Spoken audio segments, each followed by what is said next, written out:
You guys, come and help yourselves. Come on. Get some food.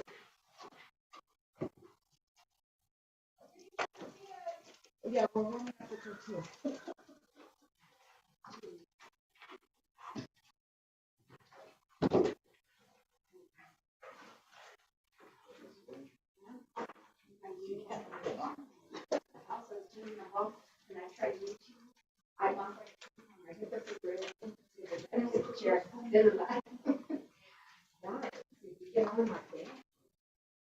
And nobody was there.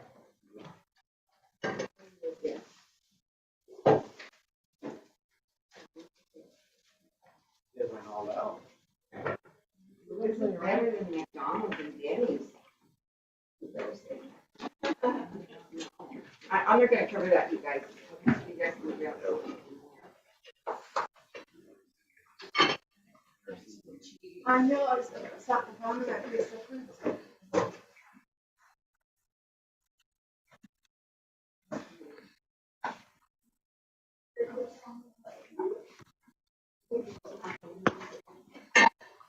That's all the seats.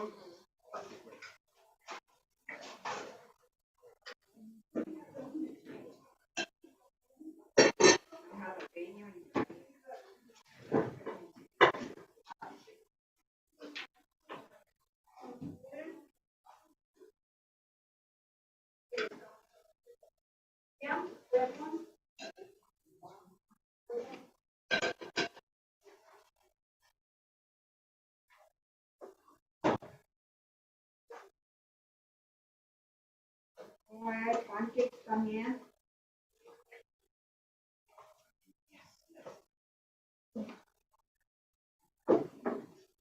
I'm gonna run the corner.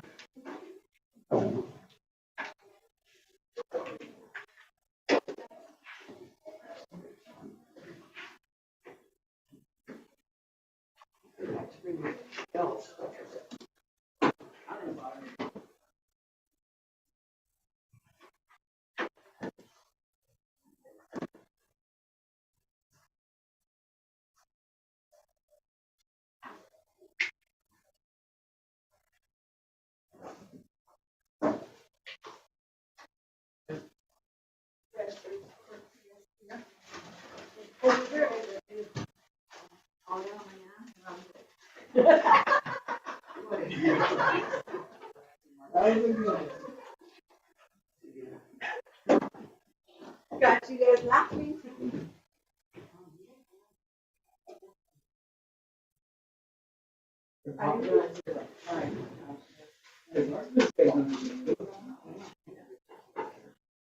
What was that? Propane this morning. Right, Josh? You got some propane.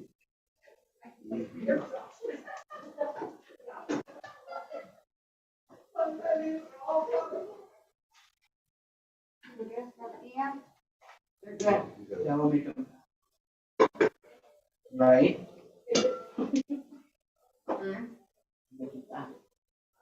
One tortilla, I'm gonna tell you.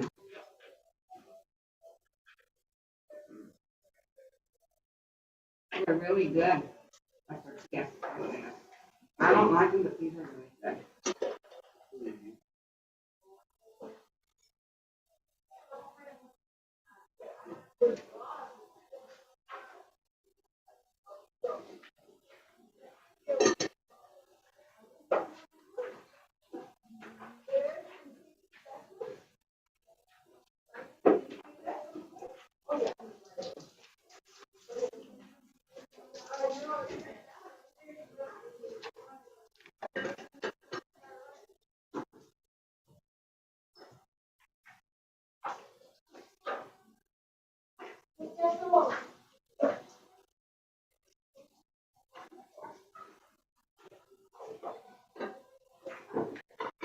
You eat breakfast with this? Oh, I wait for Everybody do theirs first. No, you get up and you serve. You don't have to wait for them. You don't have to. How much?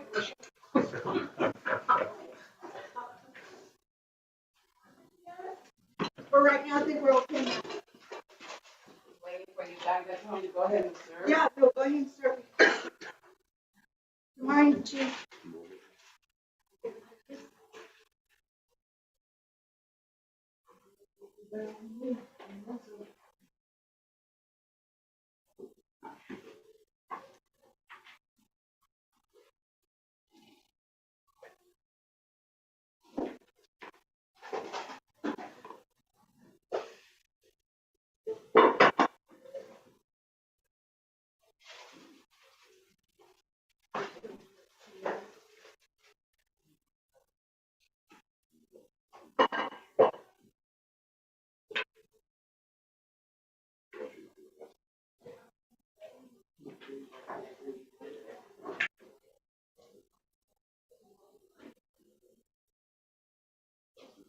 Good morning, Luke.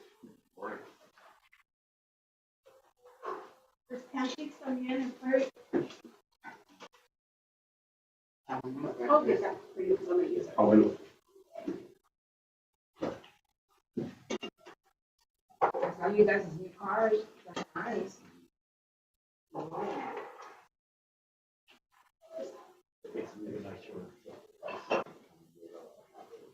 You guys got a better deal on those than you did the first one. Huh? A little bit. A little bit, not that much. You paid a little bit more for these, but these. We're going over in the trash can closer. Pretty close.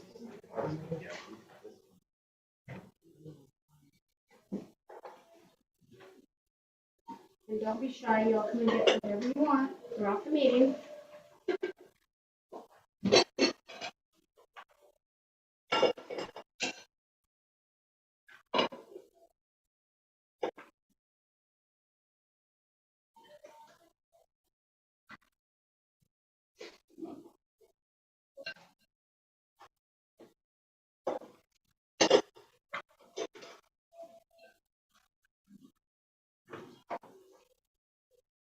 What's that? There's tortillas also. Don't get tortillas? Nope. Okay.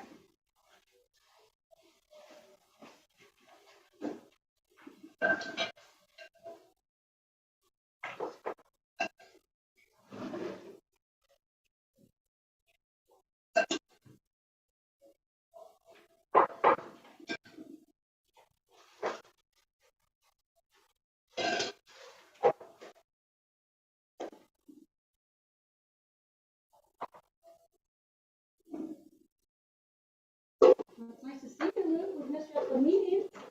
Everything else for you? I was farming Tuesday, so.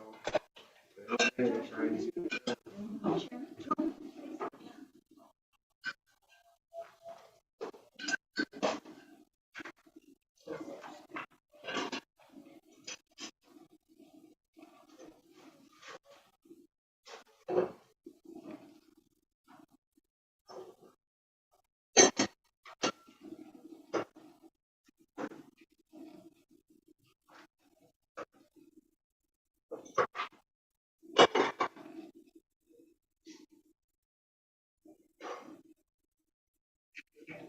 Yeah, just right in. That's your box. He's like looking for a fancy chair. I don't need a fancy chair.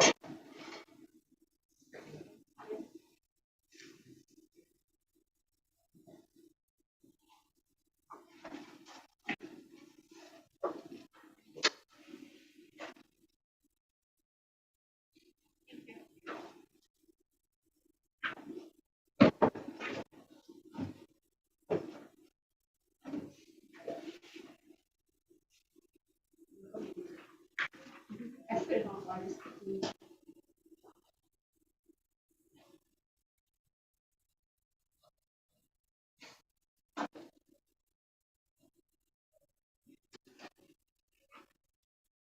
Did you come in for 22, sir?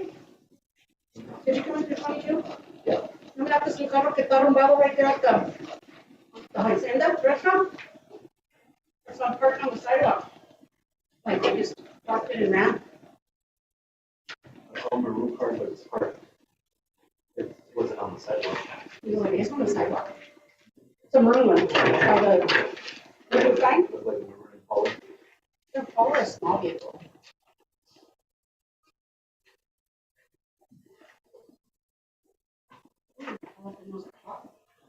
I had to put it all in my notes.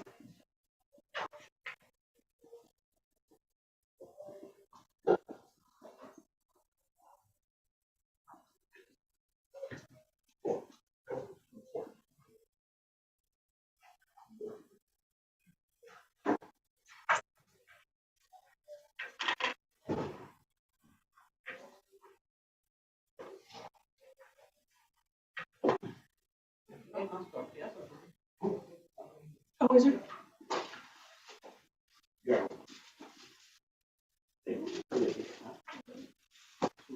Store locally store. The living bar. I'll tell you There's not what, enough I'm room there, so I there. can't walk that far right now. I parked there this morning because it was dark when I got here.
Yes, sounds valid. Is it on already?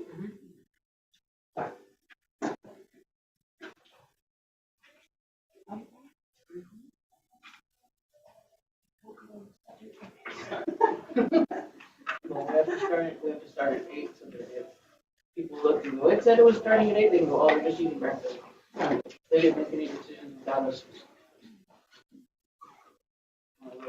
It's one of those. I'll tell you something.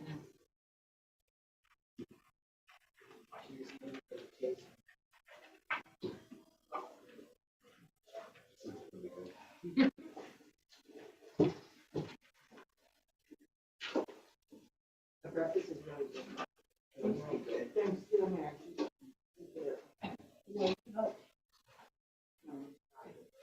I didn't make coffee. Is the first part though? So the upstairs, they have coffee. They don't have coffee.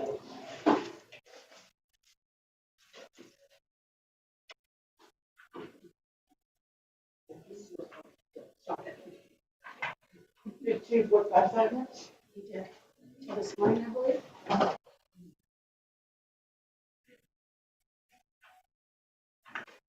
I told him that we'll fix the upstairs restroom. That way when the winter months come, he's like, and you can shower there and everything. He's like, what? Oh, yeah.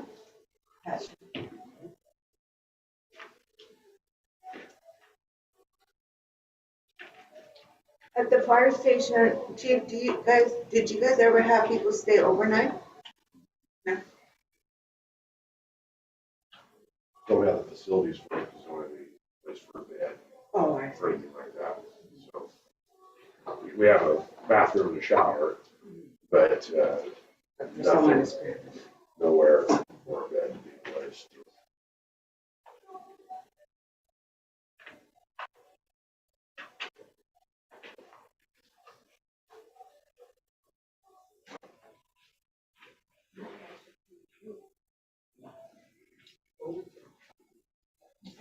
Where's the home?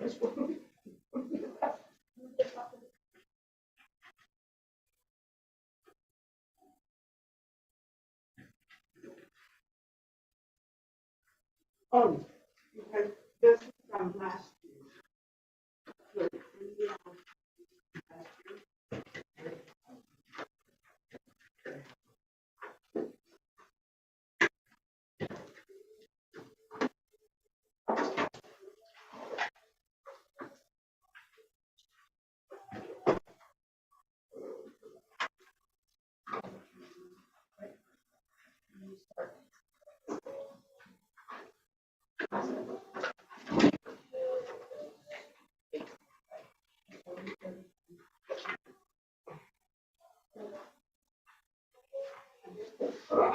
You want this?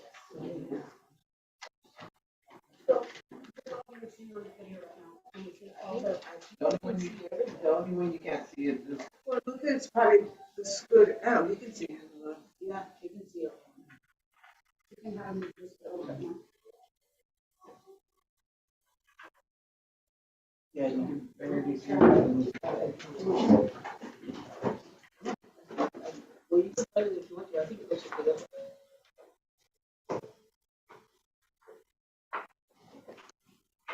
Right there, you can see it now. I'll turn the music off.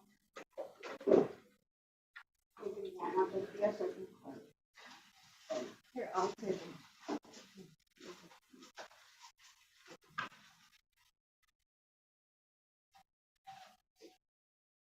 You want a glass of water? Sorry? I get it.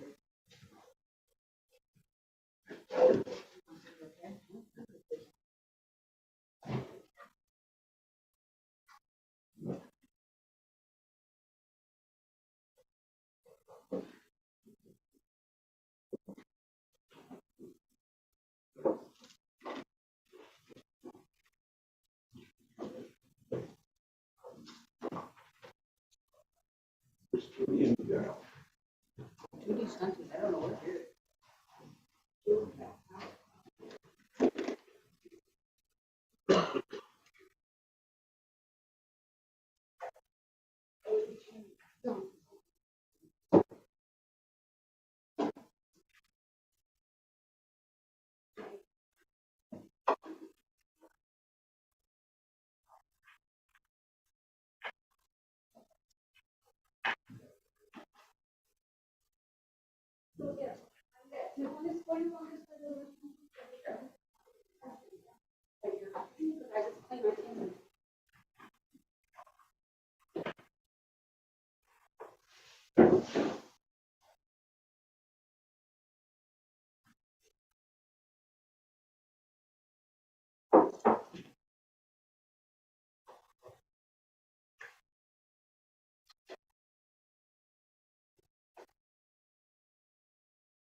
Russ.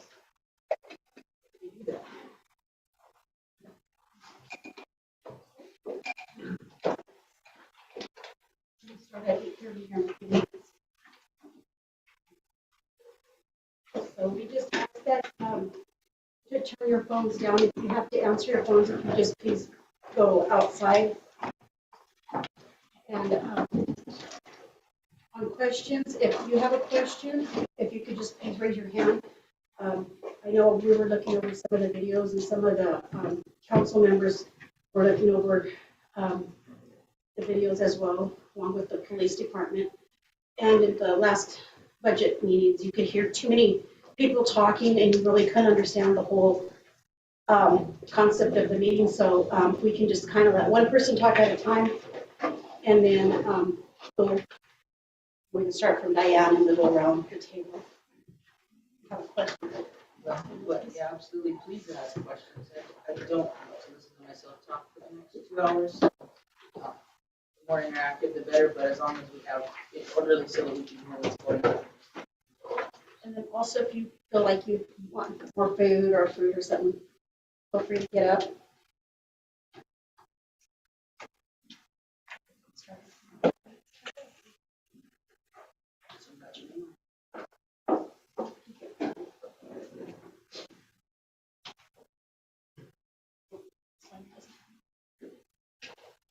Yeah, behind that, this one. Oh, okay. The first page and then Thank scratch you. paper.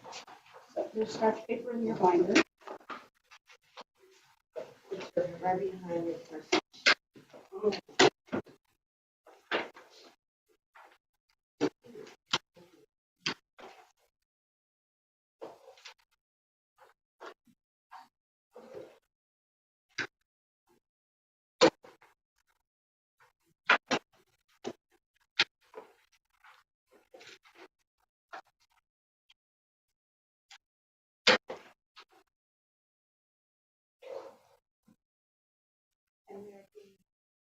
Send it on the record that you've excused 2 council members.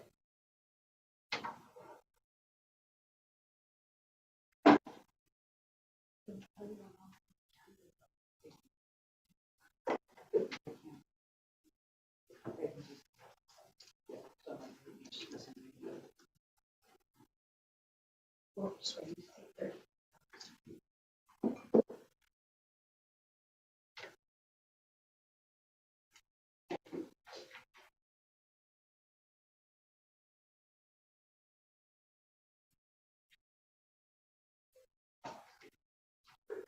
Good morning. We're going to go ahead and start this City of Mapton preliminary budget for 2023.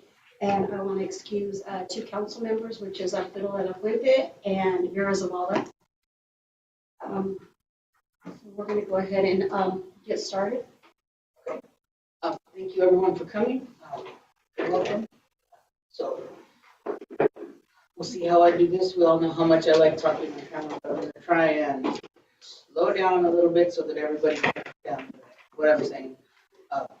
So we need to do our best to speak nice and loud so that the camera can hear what we're saying when we have questions and that kind of thing. And we're just going to kind of go through and break everything down, mostly just in general, so that we can say we know what's going on. We have 2 new council members, a new mayor, so we're just going to try and have a general direction on what all of this stuff actually means. So go ahead and open our binders. Obviously, the first page is just the table of contents. Gives us the calendar, the messages. Some of this stuff is just filler. They ask, so like explanations of fund accounting and then the glossaries and stuff, those are all mandated to be in your budget binder so that anybody can pick it up and look at it and go, oh, that's what they were trying to say with this thing or that thing. So that's all that we say. So like I said, half of that stuff is there and it's in every budget binder so that people know what's going on.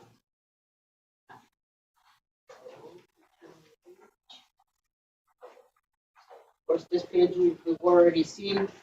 This is just our budget calendar. It's our schedule of events for how these things are going to go. So we had our call to budget. So that was where the 13th is where I delivered the budget calendar to you guys. So we got general estimates. I asked what people wanted, that kind of thing. That's still interactive. We're still working on that conversation to make sure that we are, first of all, can we afford and handle what people are asking for, and then of course once we know that we can, then it's okay, well, which things are priority, which things do we want. So and of course obviously the 15th is where we are today. We're here to have this discussion. So then by the 4th, after we hear our concerns for today, or any questions that we might have, some of the questions I might still have to answer as we go through and I look at the numbers and go, oh, wait, I forgot to put this or that thing in there, then I will put those numbers back in there, change some things around, and then it's available to the public so that they can actually take that, just like you guys have, and see what's there and then the time. So then after that, then of course, then there's the public hearing on the revenue and property tax, the public hearing on the preliminary budget, so that if for some reason someone from the public actually sees it and wants to know what's going on, then they can go, hey, what's going on with this? Well, how come you guys decided you need that? Well, why did you get, the cop cars, or what's going on with the fire department here? So they got theirs. That's another issue. So then that will happen. We'll have our final budget hearing on November 22nd. That's when we'll have our final property tax levy to make sure that we set it. And then the adoption for budget 2023 as the budget for 2012. I'm sorry, go ahead. Josh? Yeah. I didn't get any of this stuff, like budget calendar for mayor and council, call to budget to all departments. What were we supposed to get? No, so the call to budget is internally. And then the budget calendar we did at the council meeting on the And I wasn't there. 13th. Okay. Yeah, and then, so some of these are, so they happen inside and then they come out to council. So that might be where some of that was, like, the discussion with the mayor. It's just between the treasurer and the mayor, and then the mayor, and then it goes to council after that. Okay. So we kind of got to get it ready, and then we present it to you guys. So then, like I was saying, as we're putting the numbers together for 2023 to figure out where we need, also checking the numbers for this year to make sure that what we budgeted for this year matches. So we are not allowed to go over budget. And when I say over budget, it's not by line item, because like we only budgeted, it was $5,000 for the trees. Well, of course we spent like $21,000 or $22,000 on trees. But it's that fund as a whole that we have to make sure is matching up. So all those little pieces go in together, but you don't have to change every little section. You have to make sure that the total is matching. And of course, the best way to do that is to make sure that you don't go over what you planned for on that piece, but it's that total that we're concerned about. So we're going over the total of the budget for Right. this year. Right. And then we're using that to compare what we're going to do for the next. Correct. Right. Yeah. And so But that's only including the total budget, not necessarily what is expended and what is budgeted. Well, are we focusing on the number that's budgeted? Not necessarily, so say we have budgeted 10,000, we use 9,000. So for next year, it's a 10,000, what was budgeted, that's what we use, not the 9,000 that we used. right. So for the next year, the number is always up. So that's why they say, well, if you didn't use your budget, you lose it. So let's say I planned on 10,000 and I only spent 9,000. Well then, so that $1,000 doesn't then roll over, because there wouldn't necessarily be that money, because let's say then on the other thing, I planned for 500 and I spent 700.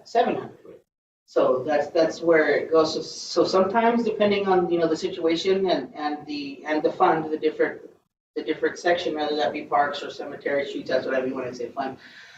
It might be that there's still more money in the overall, but it also might be that money was going to be able to carry the balance from the thing that we didn't know we were going to spend that much money on. So we got to make sure that at the grand scheme at the end, we have the total money accurate. Obviously, I see it as a police department standard. So say we have budgeted for a chief and 3 officers. Right. We've only had the chief and I. So for next budget season, are we looking at just the expenditures that just the chief and I did? Because I want to make sure that we're thinking about the future as well as we expect the budget for next year. So Right. are we thinking as a whole, the budget for 3 officers and a chief, and carrying that over to the next budget season? So yes, I would say, so yes, so we still plan for us to be operating at full capacity. And make sure that we have enough money for that many officers, and that's how we know how many officers we can afford, or how many public works we can afford, that we know that this is how much they're going to make, so that's how much money we have to have for the next. Yes. So Josh, so I think what the sergeant's trying to ask, so what's the percentage? Let's say that he did have $10,000, right? But he only used $9,000. So what's the increase percentage for 2023? Because everything, of course, starts costing a lot more money, you know. So we should go higher. So what did, is there a Yeah, percentage? so that number changes, so the budget that we get for this year is what we set, as long as we have that much money to pay for it. So, yeah, so, as I go through each thing, that's the main thing that I'll be looking at. So I'll look at it and I'll go, okay, so we budgeted, so let's say whatever this is, so we budgeted $10,000, but we spent $11,000. Now, we shouldn't have a major problem as long as there's something else that can match that up. But, okay, if we spent $11,000 this year, do we need $12,000 for next year? You know, is the rate gonna go up?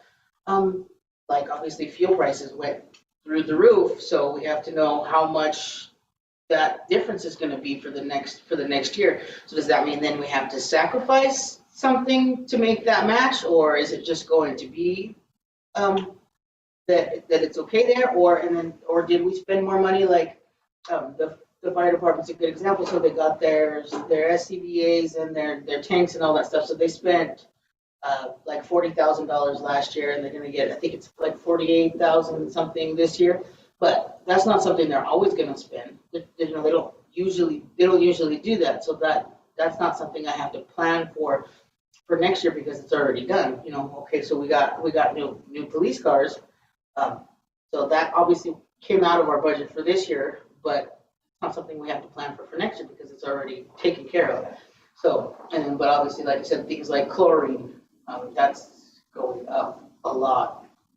Like I said, fuel costs, your tech services always go up and up and up because they have to then cover their bills and stuff. So, so you look at it as an individual basis, and then it all rolls into that one thing. So like I said, as I'm setting the numbers for the next year, I'm also checking our numbers for this year.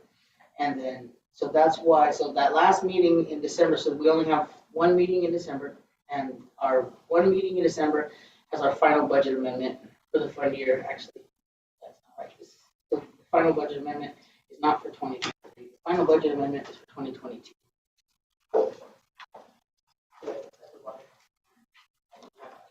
So that's 2022's last chance to say, okay, this is how much money we're gonna spend, and we set that number. Now, in bigger cities, they amend their budgets often. They move them, and they have to figure that moving piece out. Typically, I would say in a city our size, it's just one track. On the bottom, 2022. Yeah, December 13th is 2022.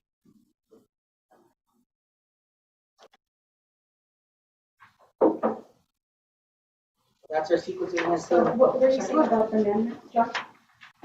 So the amendment, so that's our last chance to make sure that our numbers that we set at the end of last year match up with the numbers that we actually spent.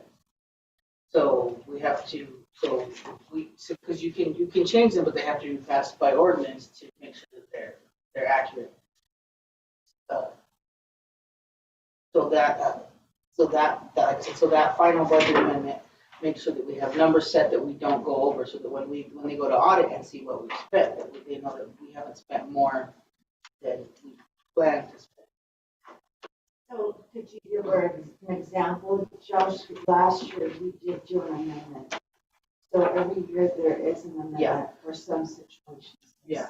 So every year there's an amendment, and it depends. Like, so let's say we planned on spending. The streets are a great example. So we thought we were going to spend like $2 million or $2.5 million in streets for this year. Well, all of those projects didn't happen. So that number is obviously going to drop. And it's actually, so what it will do though is it's gonna drop and it's gonna move to the next year. Because that's when those projects are planned for, but you can't always schedule what all is gonna happen, so that's to accommodate for the changes.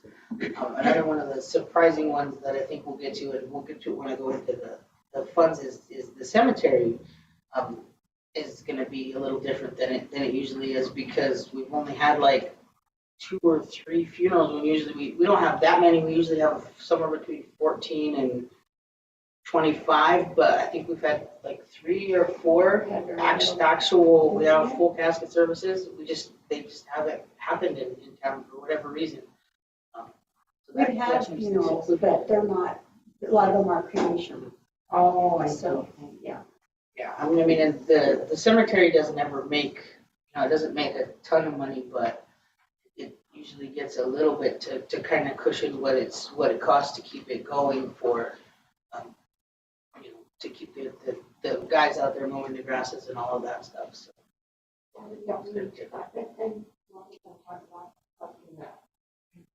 Possibly, yeah. The cost of But I that. don't think we can do that here, we have to take that to council. Yeah, so we'll have to look at those numbers, and that's what, like I said, that's what this part is for, is to see, where some of the concerns are, and see what we can handle. And so that's where we're going. Okay. Yeah. So the next couple pages are just a placeholder. So this is where my fancy letter to the mayor and council is gonna go. So obviously, I'm gonna after that. So this is what the ordinance will look like. The numbers are currently blacked out, but all of those are the funds that we're talking about. Page 3. 4, page 3 and 4, yeah.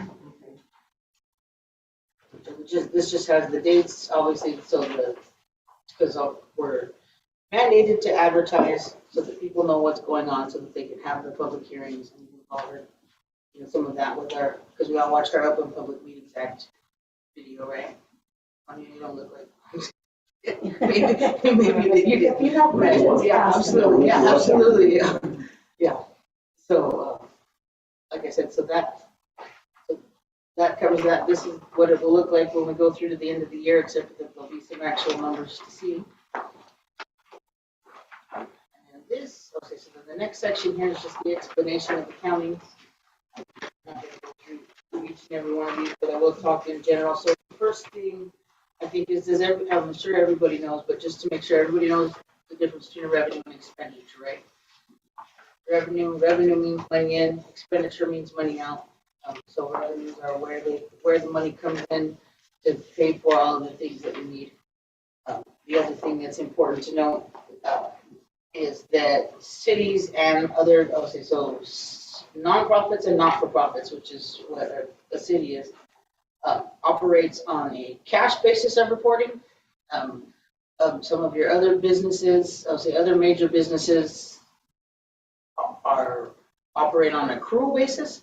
So cash basis basically means, do we have the money now to pay for what we need now?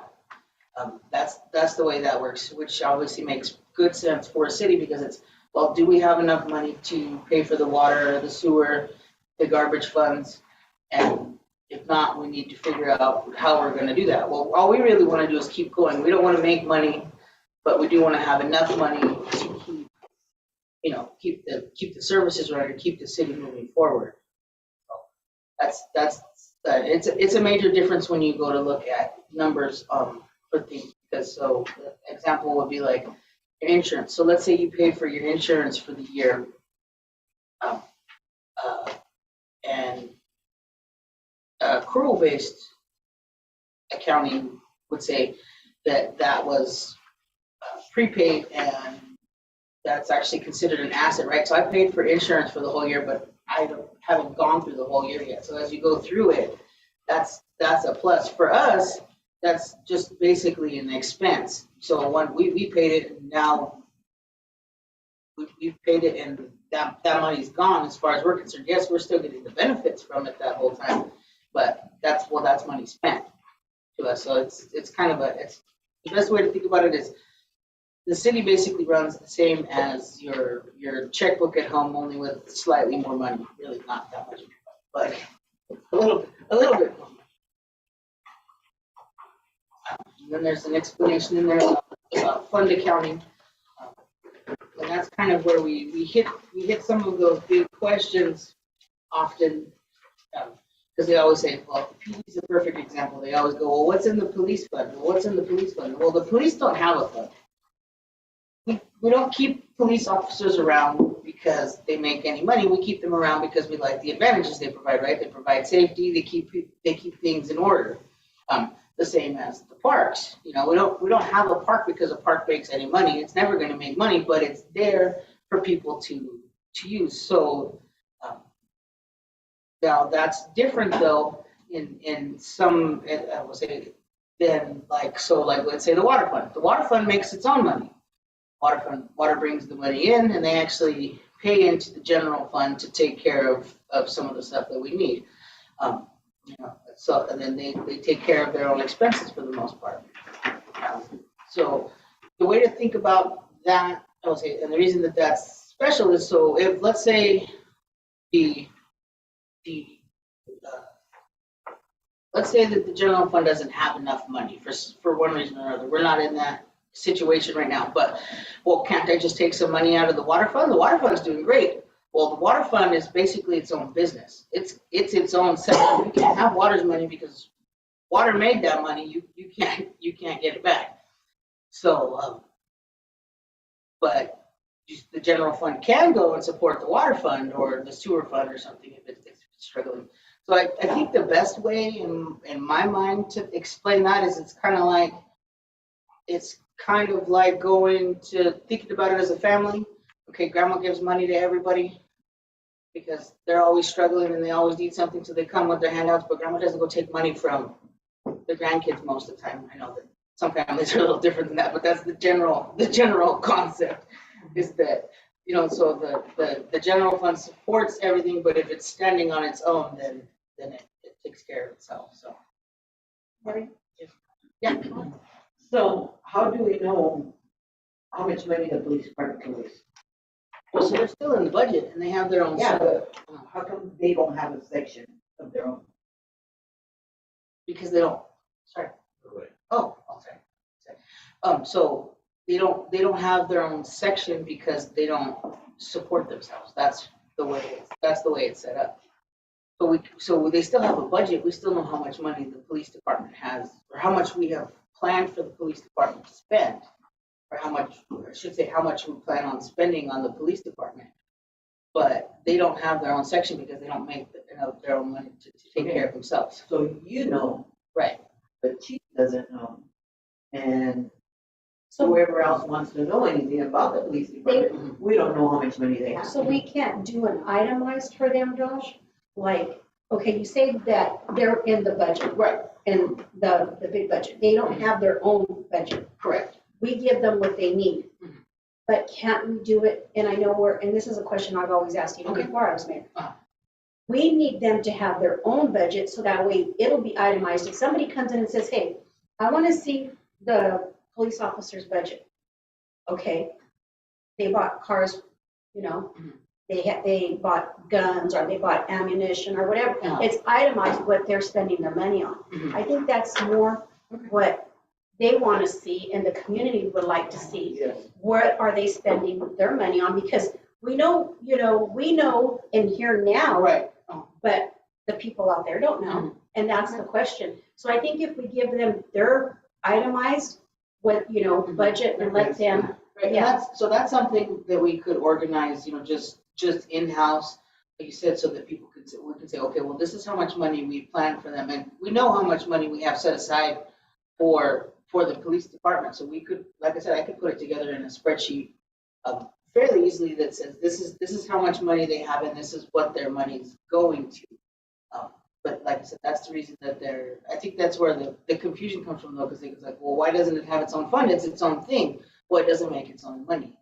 So that's kind of why it's supported by the general fund. But yeah, if you wanted to see, it still has its own numbers on the budget that we have for them. you know, they have their own money, just like fire has its own money. But for some reason, nobody asks about fire. I don't know. Well, you know what, Maybe in a bigger city, they say, No, well, what's I going mean, on with the fire No, department? But people have asked what's going on with the fire department. I think Mary brought that to my attention. Were you the one who asked me what was going on with the fire department? And so I think when people ask, I think we need to be able to show them, you know, something like, hey, this is the fund for the police department. This is the fund that the fire department has, the police department. So that way people, the residents will know, you know, and that way the officers and Luke and over there at the police or the fire department, they can see what they're what they're spending their money on, what they have, you know, and just, I think it needs to be itemized. What do you think? Absolutely. I think I would so. like to see that. I would like to see that. Because the tax property, if they pay, for example, $3,000 in tax property, and the tax property came to who? Who's gonna take that money? And who's gonna split the money? Right. You're gonna have an itemized, so a schedule. This is for the fire department, this is for the police department, this is for the city department, and this is what the school district has separate, totally different budget, different money, different amount of money. And the county gives the other different money, right? Right. And Right here in that, Yeah, and I think always, that would be good. So that way when they come to you, they'll be like, okay, this is what we want. We know it's in our budget. You know, it can happen, Yeah. you know, and you would know, oh yeah, well, it is, you have it. Other than, well, let me look into it. Let me see what we can Right. do. It's better if they have their own budget and then they know what they're working off of. Right. You know, hey, this is what we're needing. I know what's in our budget, you know, and we'll make it work. Maybe that's better like that, because we don't have to hear, well, they said we don't have it. I think a big part of it is, you know, Chief and I are obviously just budgeting. Right. And the thing is, like you said, if we budget X amount, so we budgeted for chief and 3 officers, or whatever it is that we budgeted. Right. If we don't have an understanding, or we don't know what we can spend, Right. we don't want to be in the position where we don't use that money. And then, like you said, if you don't use it, you lose it. So if we don't have an idea of what we can, our expenditures could be, Right. then we're only, okay, if we really need that, let's get that. If we really need this, let's get this. So we don't want to be at the point where we're only barely, you know, obviously our PD's as old as it can be and some Right. stuff, but I think that and then we want to be reasonable. Obviously, we don't want to buy everything that we Right. can, but And then we You get know. frustrated when we say, oh, the heck with it, I'm just gonna do it anyway because we need something and. yeah, because we don't want to get to the point where we're getting stuff because it's on its last trip. Last, right? Exactly. But if we're in a process of budgeting, we're coming up to the end of the fiscal year and we haven't utilized that money Right. efficiently, we don't want to lose it. Well, we could also give an example, like before you guys became council members and the mayor. Last year, we didn't know we were gonna have a police department. So last year's budget, they brought so much money for the sheriff's department in case we went that route. And then we still say that we still gonna continue with Madison's police department, the mid-budget, okay, this is how much it's gonna run to have that. So there was 2 sets of money. Okay, so that money that was budgeted for the sheriff's department is still part of the police department. So that's a good example. Right. That's something that you guys should have that in the back of your mind.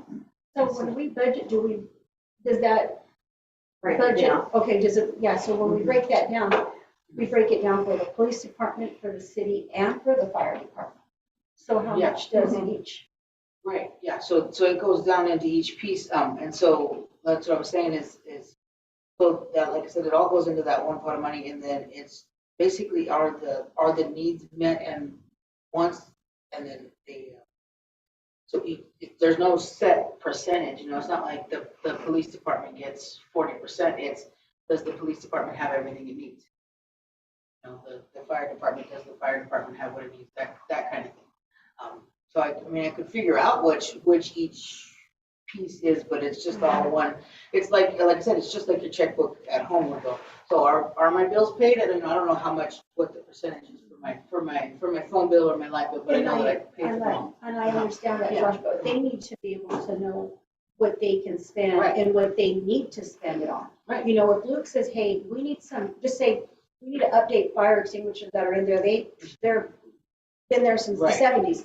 Okay, you know what, Josh, this is what I need. I know I have the budget for it. Okay, Yeah, You know, you're right. We need No, to keep them in yeah. compliance. yeah. Right. You Yeah, know, for sure, and that's how that's how in a perfect world, that's how that's supposed to go. Yeah, so there's, I mean, like you said, it's more, experience, more time to get things in order, and then, like I said, the experience to each of the department heads, like Luke pretty well knows, I would say, because he's done it for so long, in lots of situations, what it is that he does or doesn't have to spend, so we don't really question it, because he goes, well, I know I got that grant for $300 or $400 or $500, and this is how much it's gonna cost me. So, but I mean, why are we just gonna let him depend on grants? And if he needs more stuff, you know, the city should be able to pay for what he needs instead of him just waiting for a grant to come in and just spending that grant. If he needs more than that grant, him and the police department, then we should be able to give it to them. Because they're the We need ones to that keep are, them up to date and on compliance, not something that's 50 years old and they're still trying to use it. right. so, I mean, Luke, No, I agree wholly of what you're saying. I've asked for, I think, what everybody's looking for well over a decade now, and I never get it, because I would like to just see, okay, it used to be that I always budgeted like $3,000 for repairs, and so I knew that line item, and as I had repairs come in or whatever, then I knew that, okay, we got some money to pay for those, or maybe we have something that costs more than $3,000. So it's like, okay, well, I had some money for some training and we didn't use it, so now I still have that money I can use to pay for the extra repairs. That's what I've asked for, like I said, for well over a decade, and it never has happened. Or I get it for one short period of time and that's it. And I'm used to, in the big scheme of things, when I was in Spokane, you know, we would get monthly a list of, okay, we had budgeted X number of dollars, you have spent X number of dollars for every single line item that you have. And so you knew where you were with your budget. And that's why whenever I send a bill to Josh or Sylvia, it's always, I have wrote what bar's number, what line item it is coming out of, because of that way I know it is coming out of whatever. And so but I have no idea, have I truly spent all that line item? You know, how much of the budget got put in that line item? So it would be nice to have something like that so that we know. Yeah, that's what you need to have that for them, Josh, because that's important because, you know, they need to have everything. They're the ones out there keeping the public safe, you know, and if they don't have it, what's going to happen? I think there's a lot of line items that we don't really necessarily utilize all the time. So is there a way we can move that budget from that line item to another one? And Right. be able to transfer that. So And use it for something so else, for sure, knowing, yeah. knowing what budget it is for certain line items will definitely help. And I think that is probably something that we got the ball, right, Chief? Yeah, I don't, it just hasn't happened forever and ever. Right, Because, or I would ask for something and so I'd get something at that time, and let's say that was June, but I would never see anything for the rest of the year. And so when you come down to the end of the year, that's when you start getting close and realizing, okay, hey, you know, because we had, like this year, our call volume is up substantially, so salaries, dispatch fees is going to be higher. Right. So now, okay, I was going to spend $1,000 on some miscellaneous small equipment. Well, now, you know what? I'm not going to spend that money on that because I know I'm going to need that money to cover the other things that are way over budget. And so, and like just again for fuel, you know, you budget $500 for fuel, but when the price triples, then all of a sudden it's like, okay, well, we got to take one of these other line items and not spend it so that we can move it around. Right. But when you don't see those numbers, for me, I'm just guessing I have the money there And so I tell them, take it out of this line item. I have no idea if it's truly happening or not because I don't. So my question is, every expense that the police department do or the fire department do, you guys bring all the invoice to the treasurer and then he keep tracking everything, all the numbers? The expenses When you guys do? I get an invoice, I put on there, I put a little stamp type thing and I say, okay to pay. And I give him the line item that it comes Okay. out of. Like sometimes when District 5 sends us our bills because we're combined with District 5 and they will send us one bill, say we owe $500. And some of that is for fuel, some of that is for repairs, et cetera. And so when I take that invoice and turn it into Josh, I put in there the bars code for fuel and how much of that $500 needs to come out of fuel, how much of that $500 needs to come out of EMS fuel, how much of that $500 needs to come out of repairs, and it's all line itemed out and sent to him, so he knows where to take it out of the budget. So yeah, that's their question. I think Josh have everything, all the info. If I go and ask Josh how much the fire department spent this year, and then how much money the police department spent this year, you got the budget, you got the all itemized and everything, and go. Okay. Yeah, 'cause- so part of that is, of course, it's gonna be just the simple fact of the computer system. It has the total, it has how much is spent, and then we know how much is Yeah. left. So I'll say, and like I said, that's why I would say, obviously, we need to get, me and Luke need to discuss it a little bit more so that I know that he's on it, but I always feel like he's on top of it. So the other point is, if you guys don't use all the money that they get in for the tax properties or whatever, you guys don't use all the money, that money you guys never lose it, right? You guys accumulated that money. Or where that money goes, the rest of the money is still left. At the end of the year, if their money's not there, they lose it. It doesn't go No, to because next we year. own the city and we pay taxes. The money has to be here in this city. Yeah, We're not Right, so gonna lose we, it. we don't lose it, but you don't like, It goes to the general. right, I was gonna Right. say, you don't lose it, doesn't put it Oh, okay. zero. Yeah. It's So still whatever there. you guys use is itemized and it's all Right, in invoice. right. Whatever is left over, they go back and then, But it doesn't roll over, It then doesn't we go gotta back to start the with police new department. numbers. It just- oh, okay. It just sits, you know, in a pile. But Josh, you can't depend and have Luke doing his own, doing the, Guessing. yeah, he does bring it to you, he does have his own itemized, but, you just said, well, we depend on him. No, can't depend on him to do that. so. And a lot of times too, I have no idea Yeah. what each line item was budgeted for, or I put in a request that I wanted, say $5,000 for this particular line item.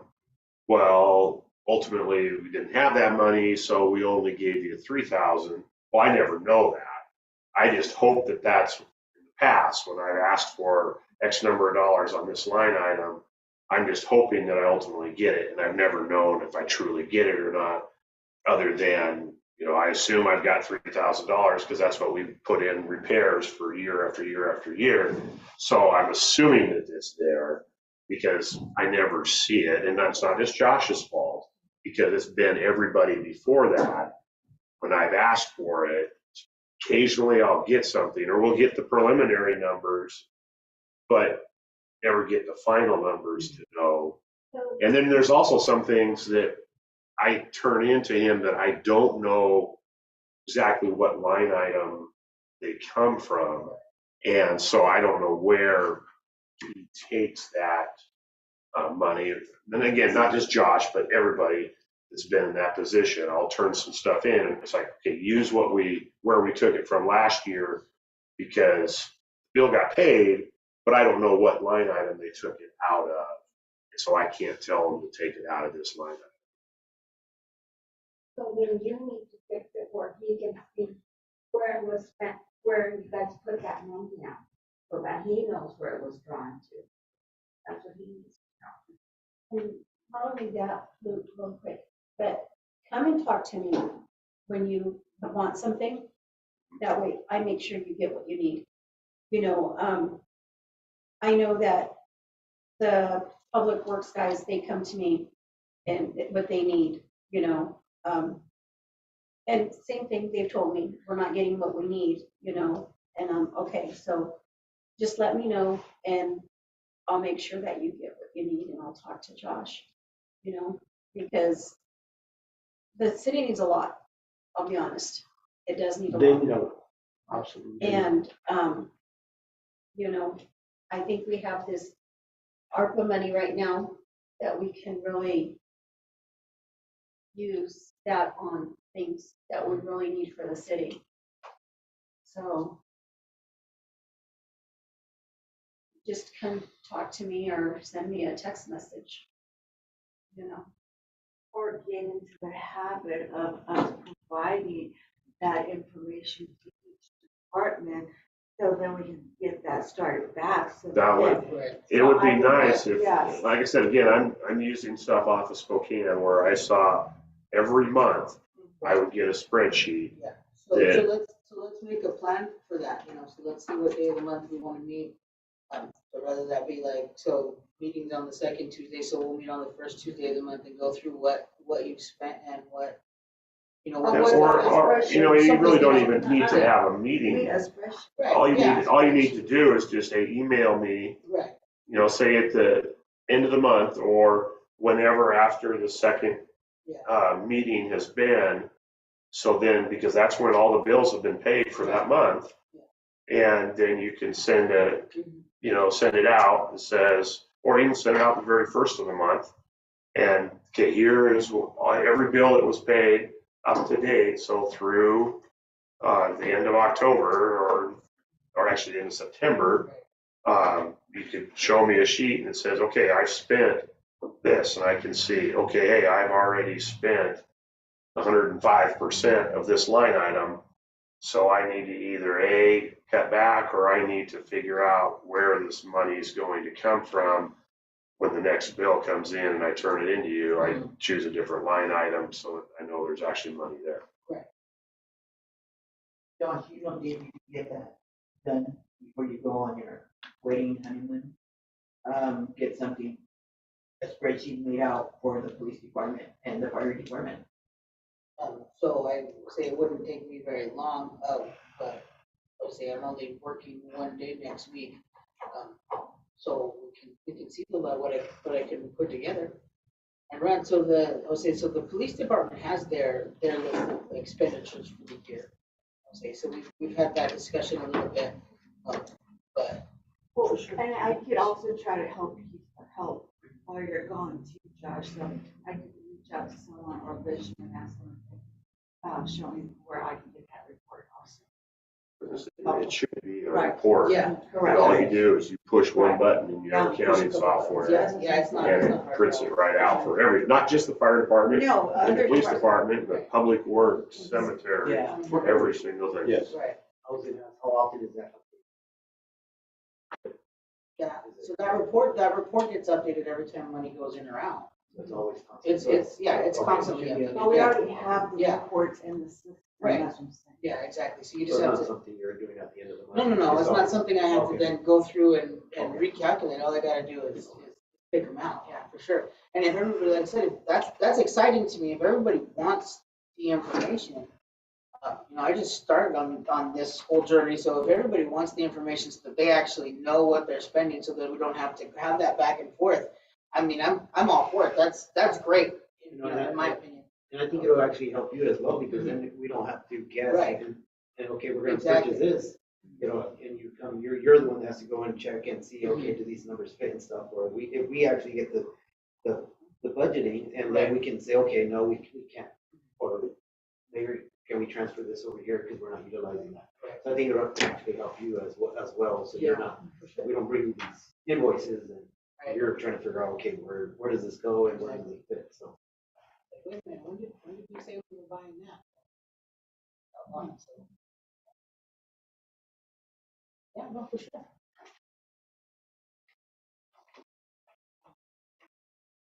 This next section here is about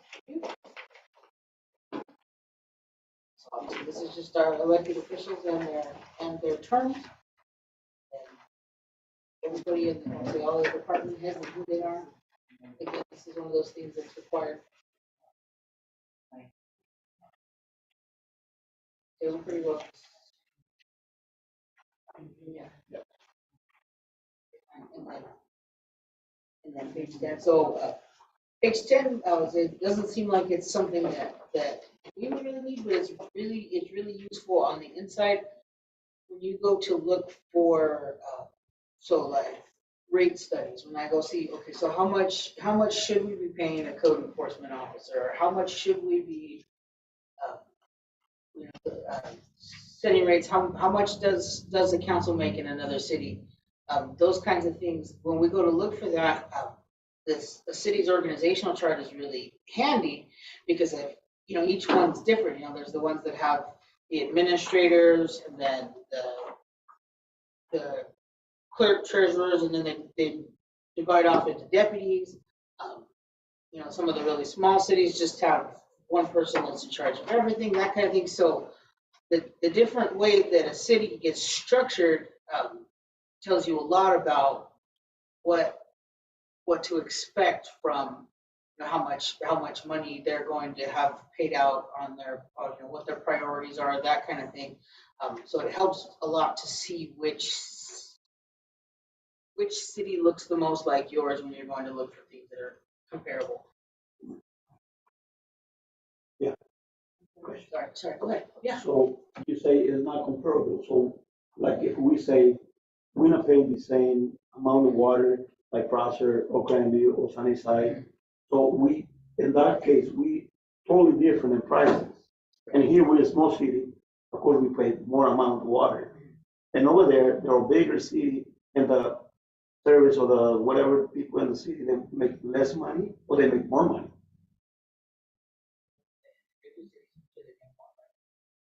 And they charge less money, right? Right. And they charge less money. So here we pay more money, and you try to say you guys make less money. Right. So this is the thing that you have to think about, though. It's what it is you think about it like a pie. So if everybody is eating out of that same pie, so the less people you have eating out of the pie, that means that everybody gets a bigger piece, right? So that's the same thing that's going on with the city. Unfortunately, the pie is a bill. So if you have more people on that same bill, then they're going to have to pay less money. It's just like if you were going in and you have to, so take that $100 and split it between 5 people, everybody's going to pay $20, right? But if you take $100 and you have to split it between 10 people, then that's only $10. So that's the situation that Mapton finds himself in, because we're so small. And because we don't have any businesses, that's the other thing that helps. Like Sunnyside is growing and growing and growing because they have so many businesses that pay in, their sales tax. So, all of that money comes in and it funds all of that other stuff without having to charge it to the people. We don't have any major resources is the problem to get. We don't have any other way to get the money except for from the water bill, sewer bill. And it all gets. And what's the plan for the city in the future for bring business here or bring more people in this city? Because instead of bring more people, we're losing people because we overcharging in water bills or whatever time. We overcharge more than we didn't have to charge. You know what I mean? But for the future, council member, is that it is, there's new housing coming in. So instead of feeling that people are leaving, they're not leaving because we got 3 projects coming in right now. And we're talking 30, 40 homes. So that's down the future. The other answer to that is that's a very good question.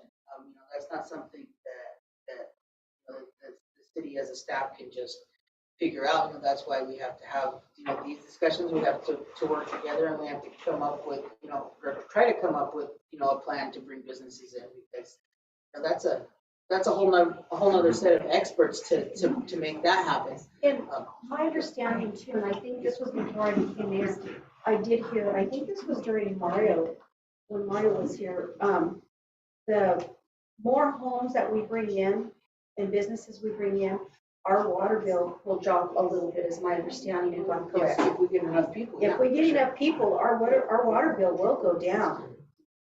You know, so, those 3 developments that are coming in, I think we have one that's 35 homes or 32 homes.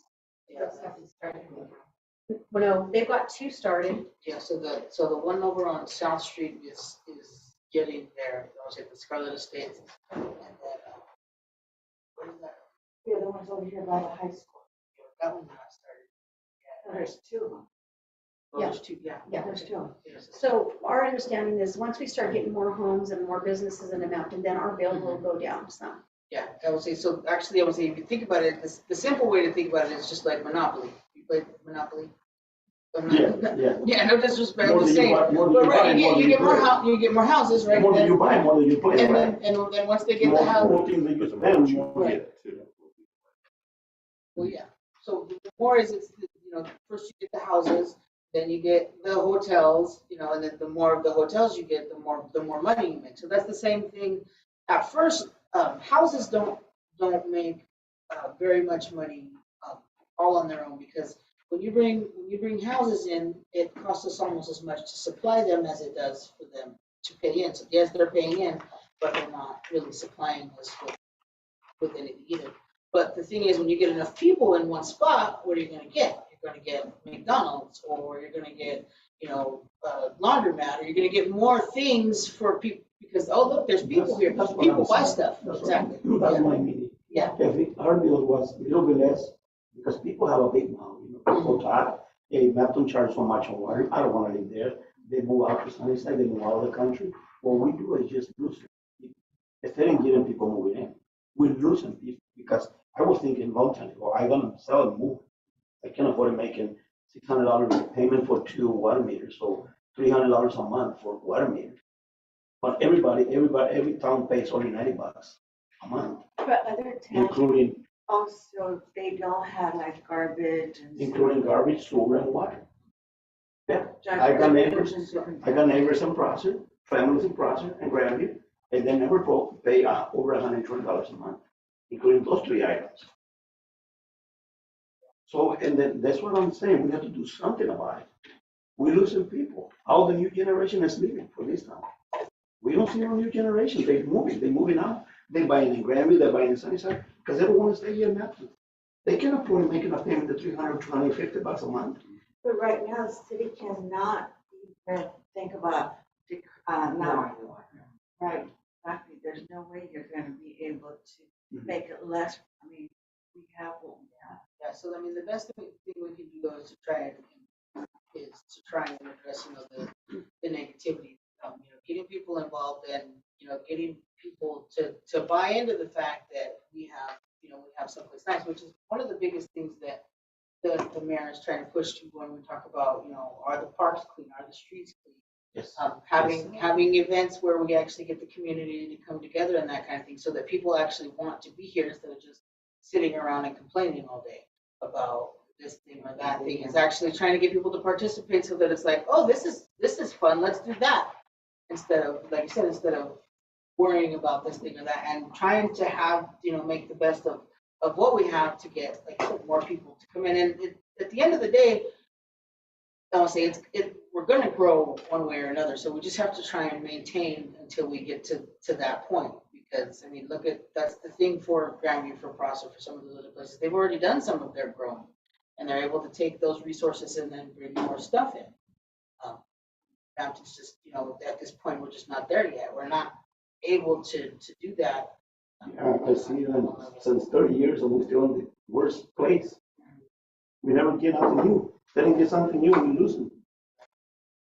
Well, I'm gonna try, Yeah, that's what I'm trying to say. That all the city council need to talk about this and figure out more good ideas to bring people in and businesses. If you know we're gonna lose everything from here later. We have the list of grants that we have applied for in the last couple of years. I know that we have not applied for, like, the police department always used to get, grants like, it together. And then also during the time where there's, certain months, they out for DUIs or whatever. This used to get funding for that, but that kind of got dropped. I know there's like grants out there for smaller communities and Oh. low-income communities, like for park. So who does the grant writing for the police department? Who does the grant writing for the city? Wait, well, we have, GM, I was gonna say Gino or Whitey Cog is usually. Who has the But grant you writing have- for the police department? and but for you the have to fire keep in department? mind again, Well, they we- charge us for those services. They don't do it for free. The grant writers, they charge, they don't do it for free. So I don't know, that's a, I'm asking, I don't know who was in charge of the Well, police we gotta department. assign, we just know someone, a family member that writes grants.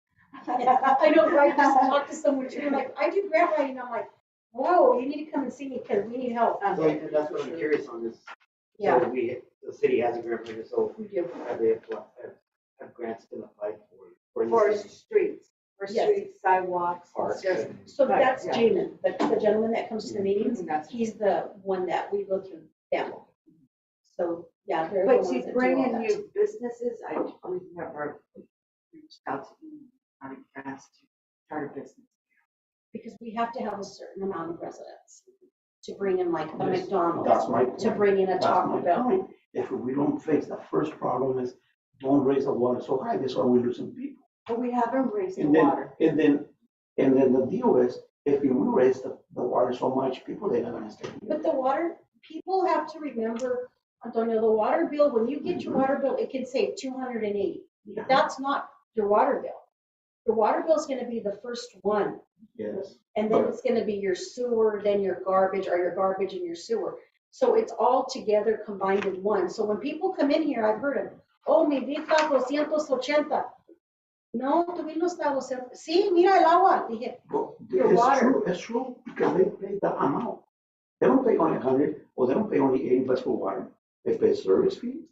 How much is service fee? You guys figure out how much is it?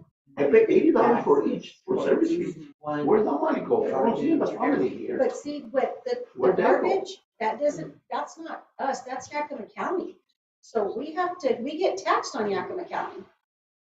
You know, that's not us taxing the city, that's Yakima taxing, Yeah, you know, because the wastewaters or the garbage, that's from Yakima.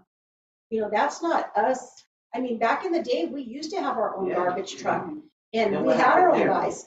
I don't even know what happened to those trucks. So Luke, do you know?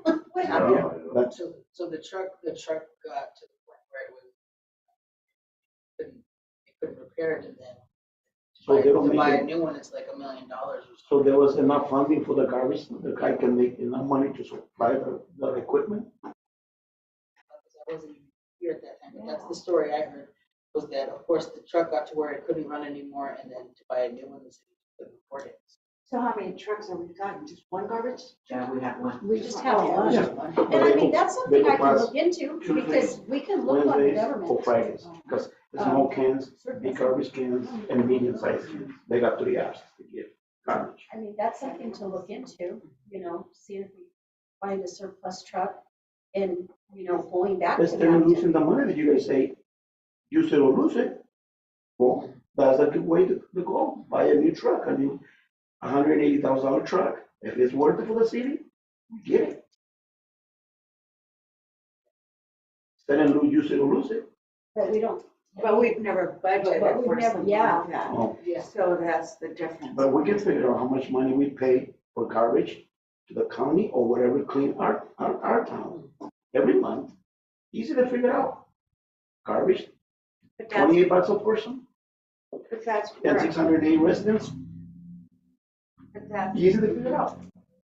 that's why also what, we have to pick and choose what's important.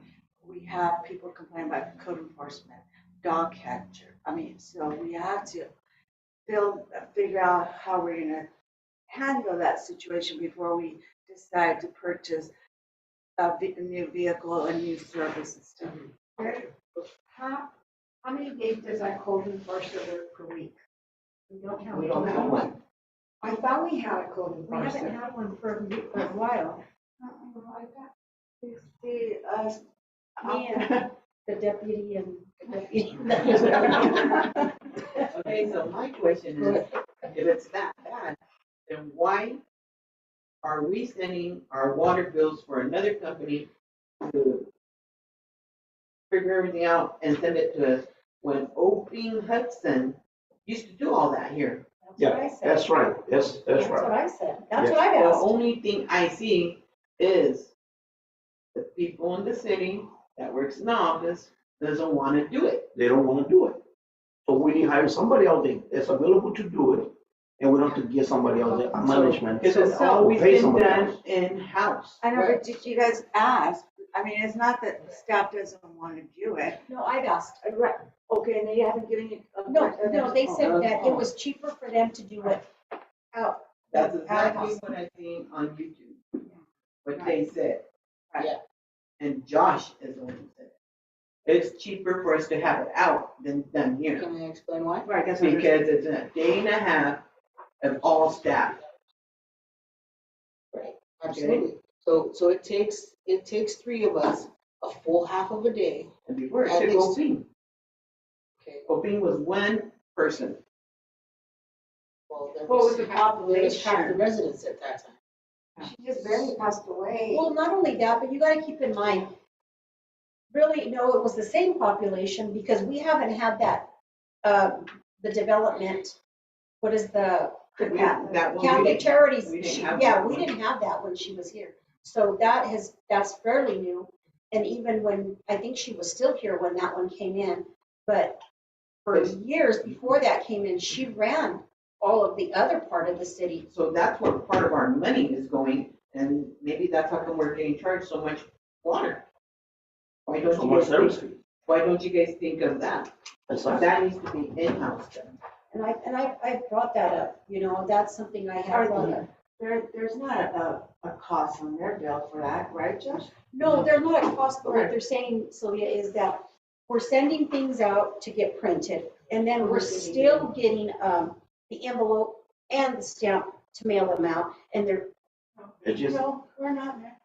They do all that, that's what. when But they whatever do the How that- much are charging, they but no, charging yeah. you guys? I don't know, that's what, it's not my department, but that's what I was gonna say, so it's when I said that they asked, because you guys had done your homework on that, because it was costing a lot more for, and correct me if I'm wrong, the envelopes, the stamps, the paper, then we send them from Mountain, it was taking longer, so then I would have to be responsible to take it to Yakima, to drop them off. Yeah. So then they would get here faster, because I guess when we dropped them off here, it was going to Portland, and from Portland, it was going to Yakima, and then Yakima would bring it back to Mountain. So the route was taking longer. and we Now, used to, correct. and back then it was just a little postcard. Yeah.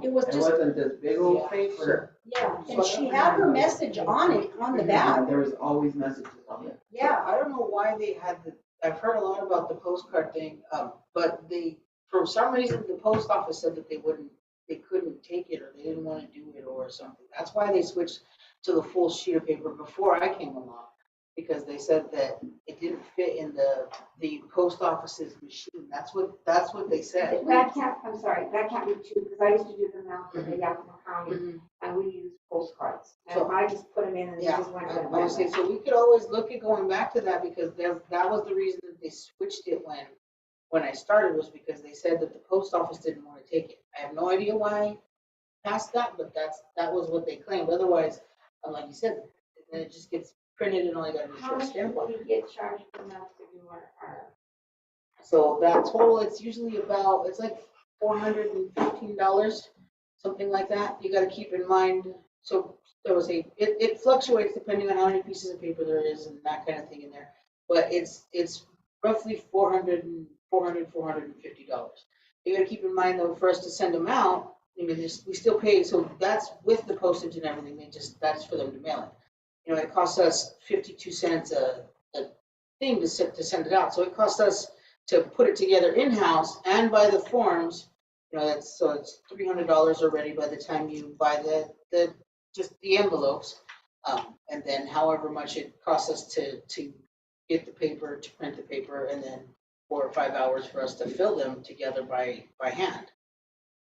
So I mean, it's pretty close to the same, only what it does is it frees up, you know, a half a day in the office. So is there any way we can go from paperless to maybe just doing, what everybody else is doing, just sending an email or electronically, you know?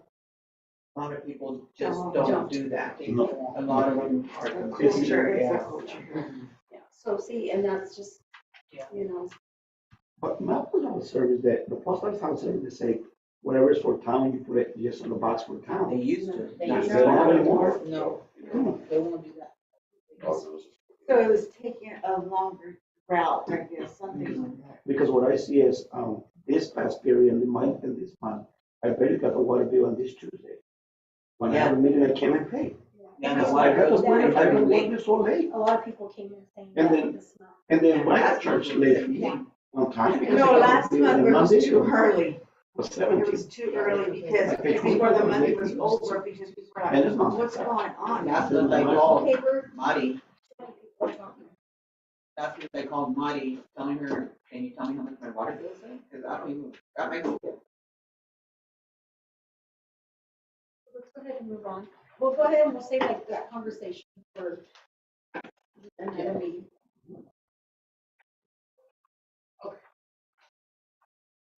We can flip that tab, please. We're going into the actual, the meat and potatoes, if you will, the actual funds and their types. So we'll start with the general fund. So if we go through it, let's say year by year, you can see so look at 21 and 22, they have these great big green spots, right? We gotta go back. Sorry. Oh, right. There you go. Yeah, so, fine, yeah, yep. Yes, ma'am. John, how come we didn't get this page? This is last year's. You, didn't Sylvia hand those out in that package? Did you make that one in that package? No, she's comparing notes from her, from the, This is last year's. Oh. did you not And get how come that? we didn't get this one? Yeah, I just updated that one. So, should we take a break and print it out? yeah, we can, if you want to see it. Okay. So, Go ahead and take a 5-minute break. while we do that. So Judge, in a situation like that, do we turn it off or continue letting it run?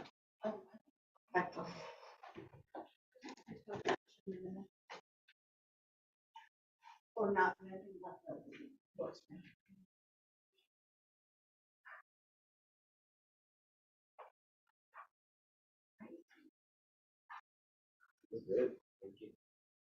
There's fruit, fresh fruit.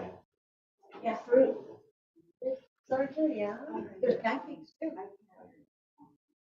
Oh, yeah, you gotta watch your boy now. Okay, no, Okay, because I was gonna say. you're gonna be out for a week. Yeah, no, you see, I They better can't. send you down this way and make sure you're not eating.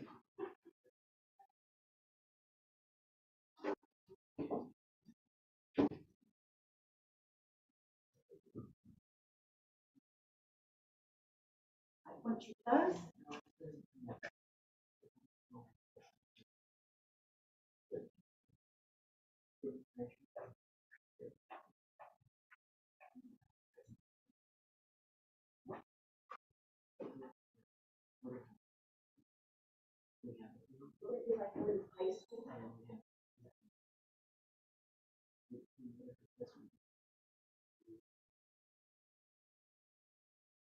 The technician, the technician, so the three workers.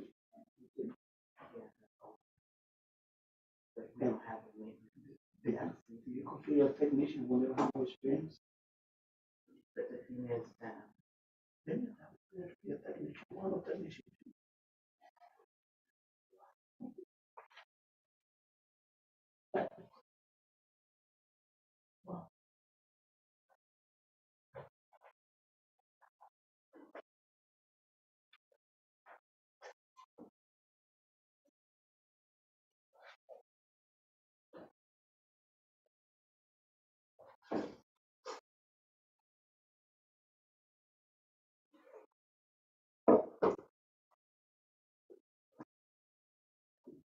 The alarm's been going off a lot lately.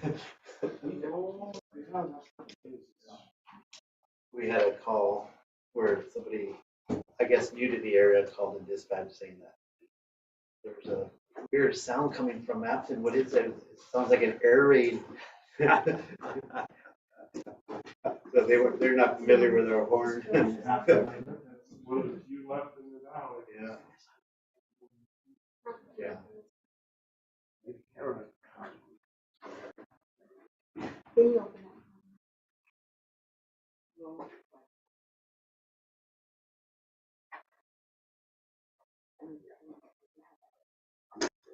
Oh.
What did Martha come in for? She was saying for the meeting.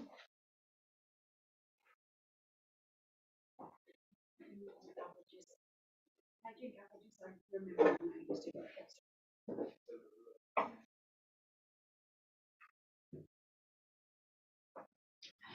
Thank you. Thank you. Gracias.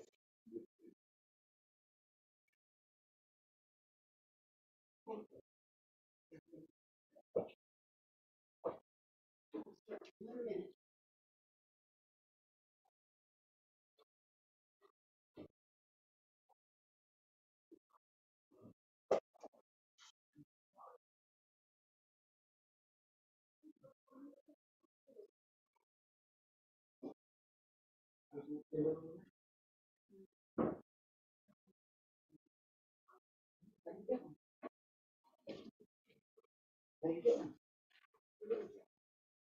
That's the one that she had, wasn't it? How do you get one? This is my copy. Oh, you put in this book, okay. Maybe for me, maybe for the both in there.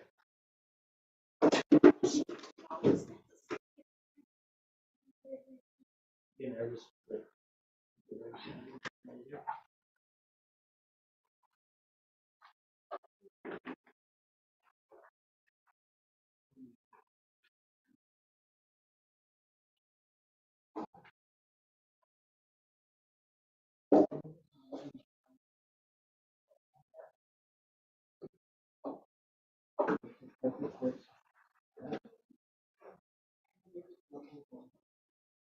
This is from yesterday.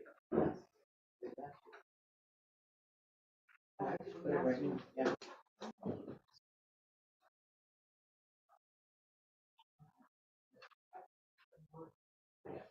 And then you here. You have, now they're saying we can only get 2 claims off. When last year they said we could get 3. That's because they didn't have a sergeant.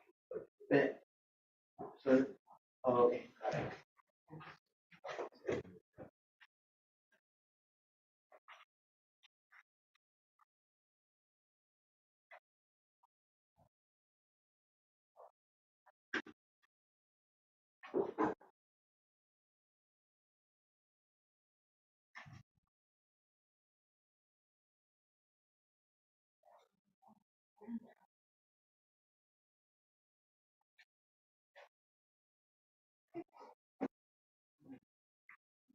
Yeah.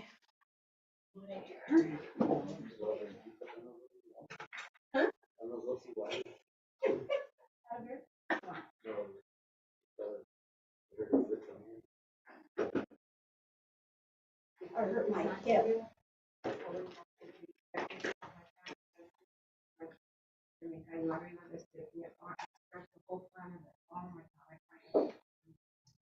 Sorry, my hip's out of place because I was dancing Sunday. I didn't even tell the chief, but we must have got a group of Mojado. Because remember, he said that he liked that group when we went to the park. Got a tap. They were foster class, and it was $25 to get in. There wasn't hardly anybody.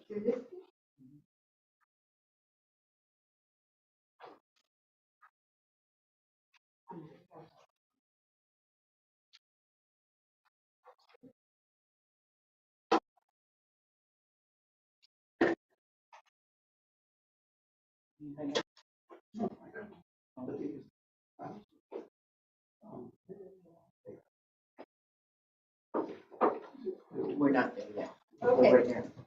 We're gonna go ahead and get started.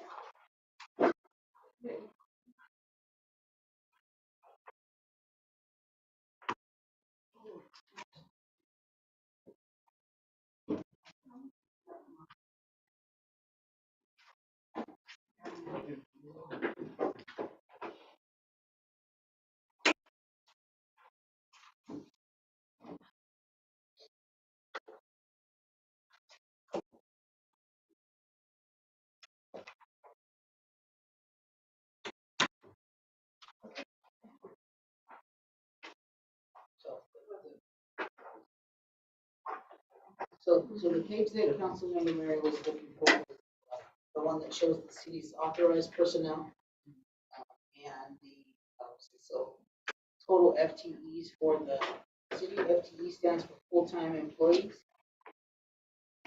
So they're obviously there at the top. There is a breakdown for the different levels and the different people. There, so our total for the year is 13. There's supposed to be there's 4 office staff. There's 5 in public works. Well, so there's 4 in public works, 1 with the seasonal, and then so 1 chief, 1 sergeant, and 2 officers. So there goes the breakdown of the stipend, obviously what you guys make and the mayor makes per month. The minimums and the maximums for the admin staff, and then the breakdown for the CBA for all of the other type of staff. So, right here it says city clerk, this is for 2021. City clerk, 4,998.47. Why do we have 5,098.44? Are you increasing there? Right, so it goes up. So the reason that the minimum and the maximum go up is because of the COLA. So you'll get the cost of living The increase. 2%. Right, exactly. The cost of living increase for every year. So that chart is actually, it's exactly the same with the exception of that difference for the cost of living increase per year.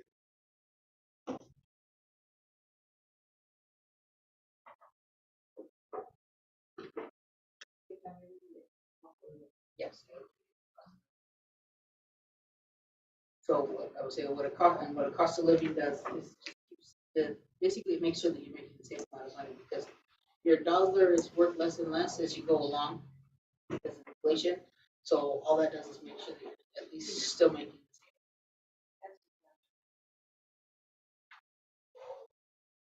same.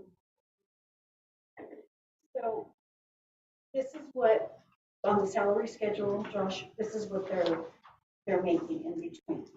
Right, so it could be all right in between. Because it would, so just like, so the reason that so when you look at the clerk, the treasurer, the chief, and it's got those, it's only got 2 numbers, but it's the same as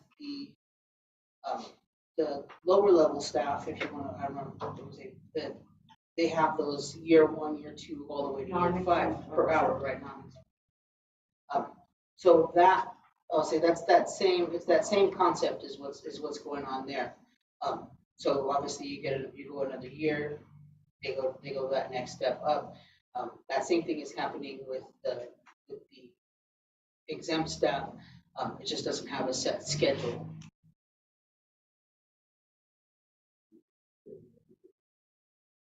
And just for the record, that dollar amount that you guys are seeing, it is adopted by their contract, their CPA contract, their union contract. Correct me if I'm wrong. So when negotiations come up against Sylvia, Uh-huh. for that, do the council have input on that negotiating as well? They can adopt the contract afterwards, but they don't sit in it. Okay, so, It's the attorney with the mayor. okay, so just to make myself clear then, we can negotiate, but if they're gonna determine if yes, the contract goes through, no, it don't go. Okay, so that's one question that you all had asked, and I wasn't sure. So you all will be adopting that if you guys think it's reasonable, or if now that's, okay, I'll just say that. Just that. Yeah, that's out.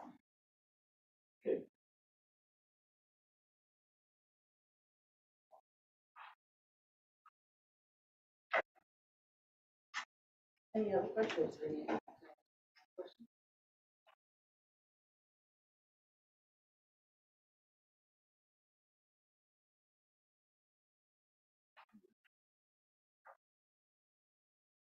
So we can go back into the, like I said, into the general fund. We see our totals for the year there.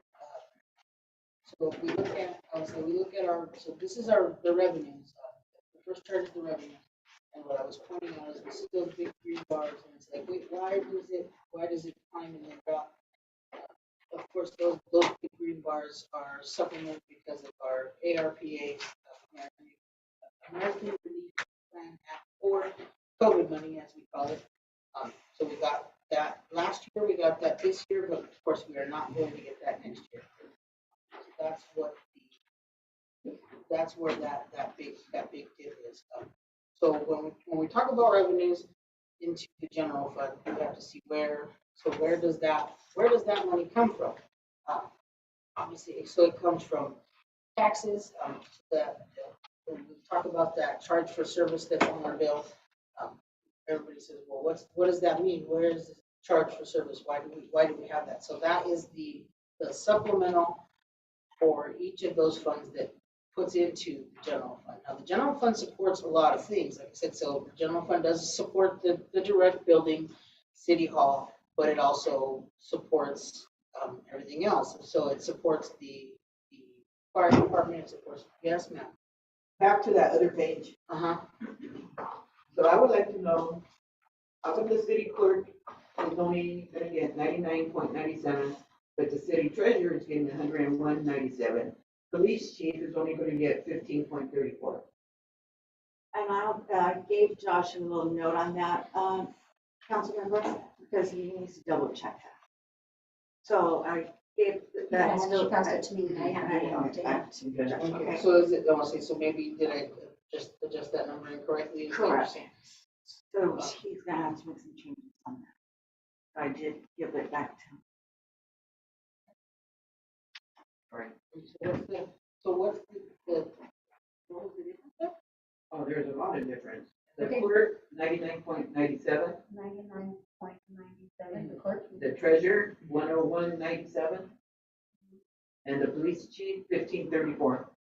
That's what you're just gonna have to redo it, recheck it, not redo it. I'm not telling you what to redo. You're just gonna have to recheck that.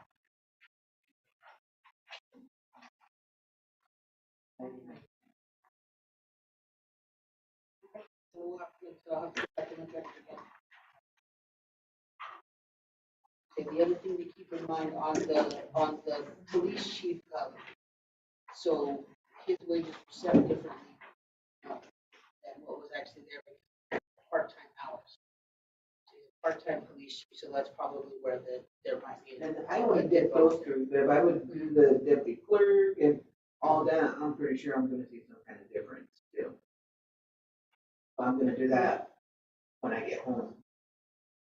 If I just show the council. Is your door open there? Can I get the? Yes, of course.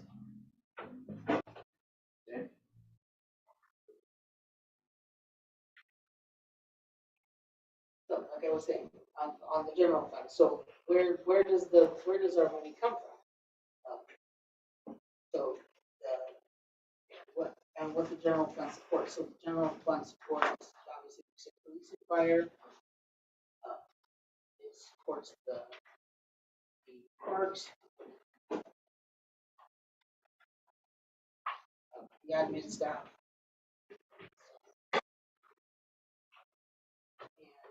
So, yes, which one are you on?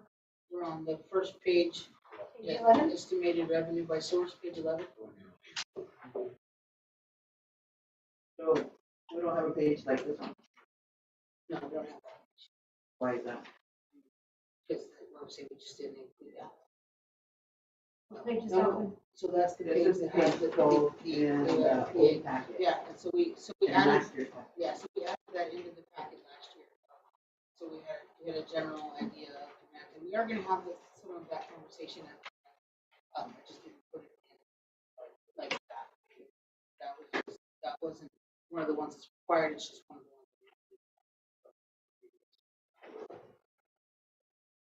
See, that was just filler, so because we know that we made 638,000 total from the COVID money, and then what's actually remaining, it's all on the last page.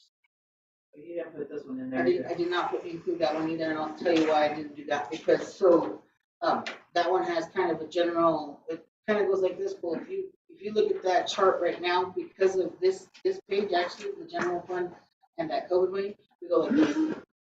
I mean, so it looks like, it kind of makes it gives you that impression that it's tanking, so it's like, wait, what's actually going on, why is it going down? So like I said, really what it is it's that $300,000 that we got for the COVID Well, money this this one's year and kind of next year. good because this gives all of it, the ones that are new, an idea what you guys were putting out in 2021. You guys are trying to figure out for 2022. That's why I was looking for those. Because now you went to the bar and it's like, Like I said, I can go back and put that one together if you want me to. Say that's not a yeah, because I understand that a little bit problem. more than I understand That makes before. more sense. So I would say, so if you look at it though, so it kind of does that. The bar charts kind of do that anyways. So the kind of, okay, like just like I said, watching those green spots, they kind of make that same general trend. But I'll go back and put it together for you. It's not a big deal. Because I didn't really like that one because it made it look like ship was sinking, and that's not necessarily accurate.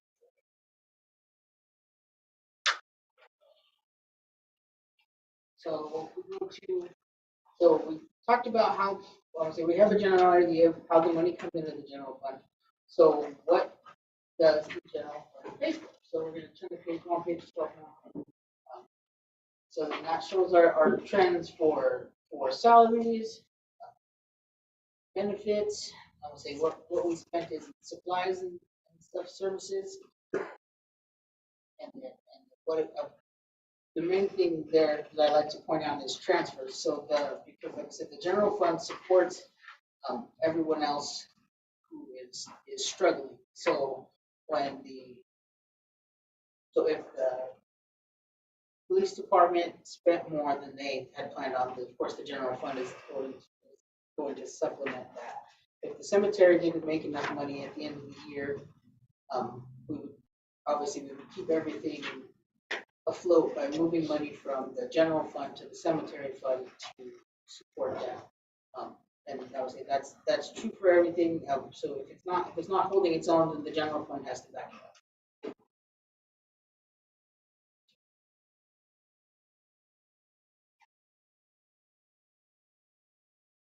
Is there any specific question? Yeah.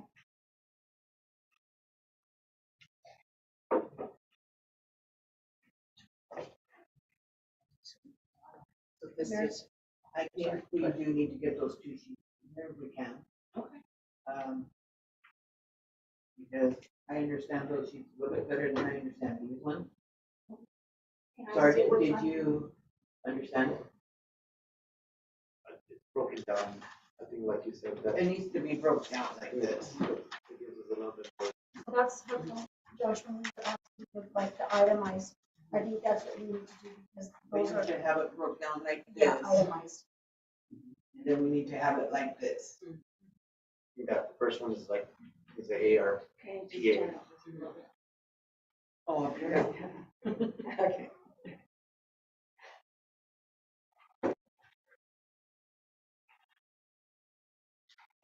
think just because it's easier to compare. Yeah. I think. Catches your eyes. Yeah, because this one, I'm kind of confused.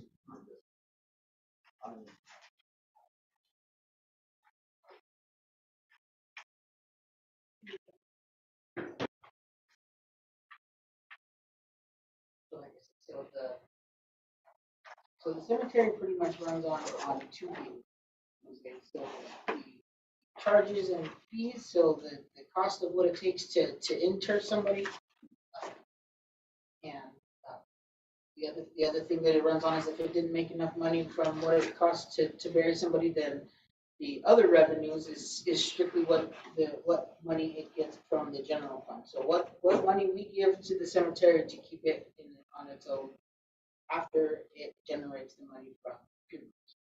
So those are the only two revenue sources for the cemetery. And then, so eventually, I'll say that's a good place to talk about actually expenditure, talk about perpetual care. Okay, to talk about perpetual care. So at some point, the cemetery is going to get all filled up with people, and we're not going to have any more money coming in from funeral services. So that is why the city has what we call the perpetual care fund. So when people come in to buy a plot, they often go, well, what is this? So the total cost for a gravesite is $1,000.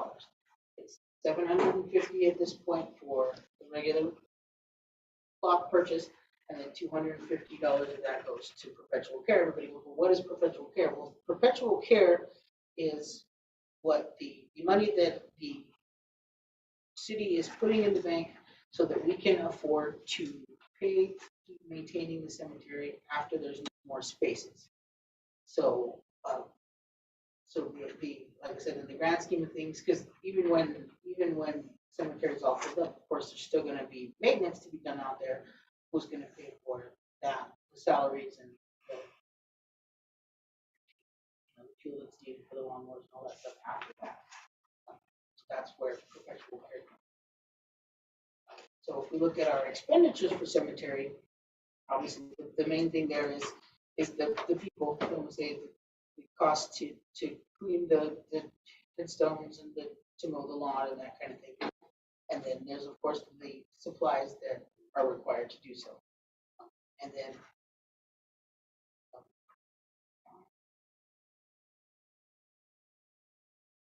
so when you look at the principal line, it drops off the face of the earth. It's like, wait a minute, why is there no blue line like the other ones have blue lines? Because that was the money that the city had to borrow at one point from the perpetual care fund to support the cemetery, and then we paid that loan back. So that loan is paid in 2022, and in 2023, we're not going to have to pay that anymore. So that's why there is no blue line. It's zeros.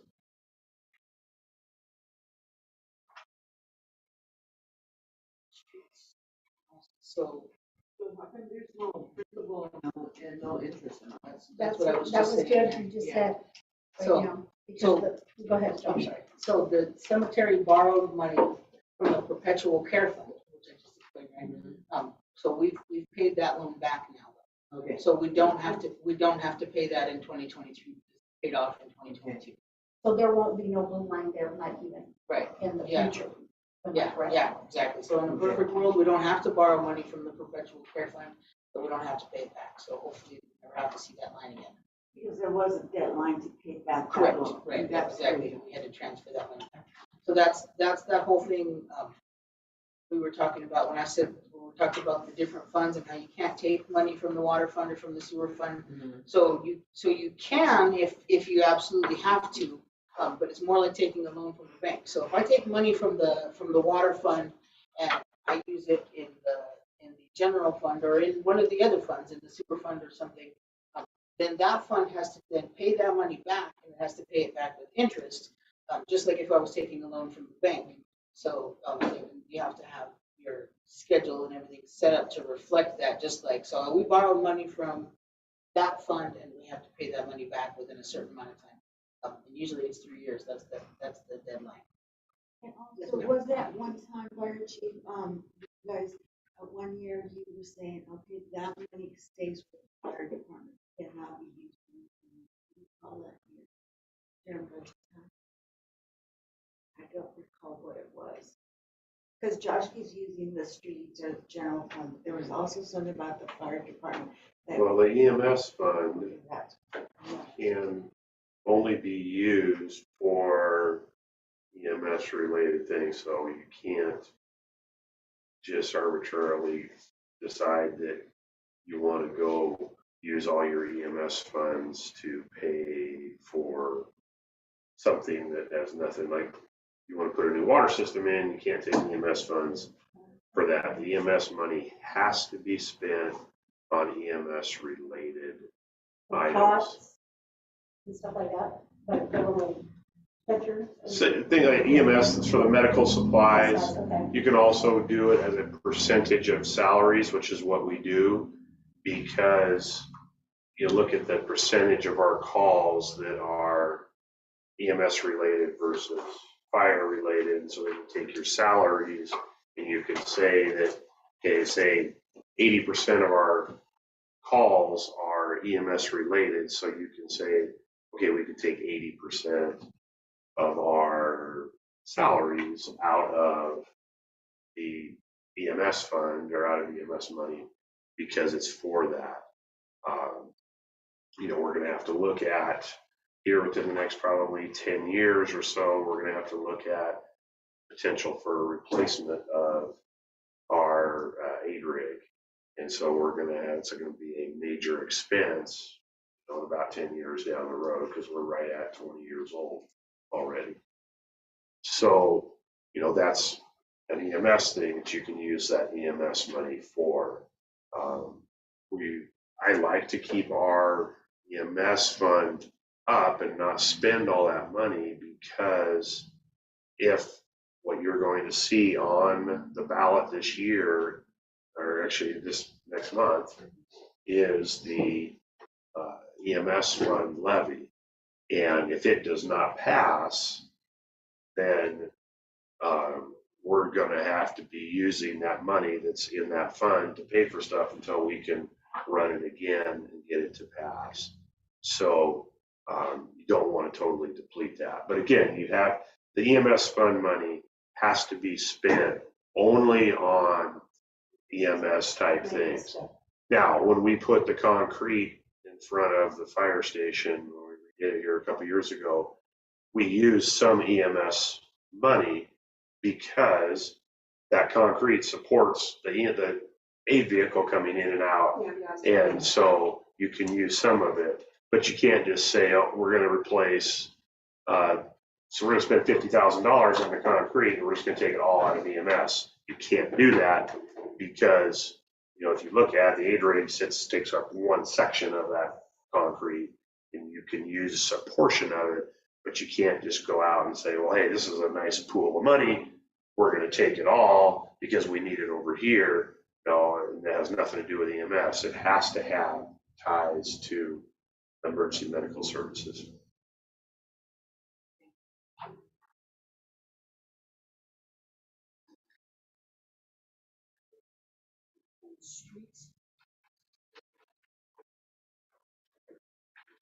Streets are pretty simple. So there is, so taxes, so obviously so there's a portion of the county gives us to help maintain streets. Say our shared revenues are the tap fees. And of course, the other revenues is the money that we use that we will, the general fund supplements to take care of streets.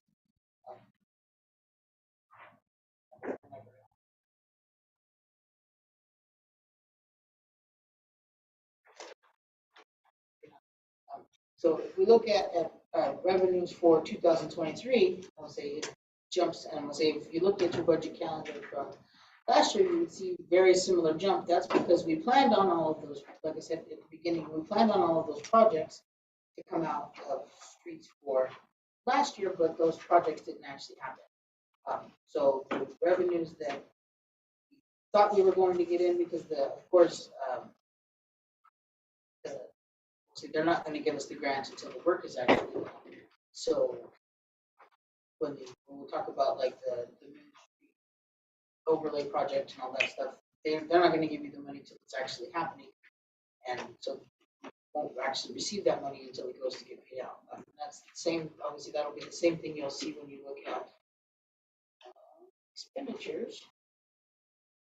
But Yes, by the time we get to that, for the streets, it's going to be more money then? Yep, that's what we were talking about. Yeah. You know, so why couldn't we get to it?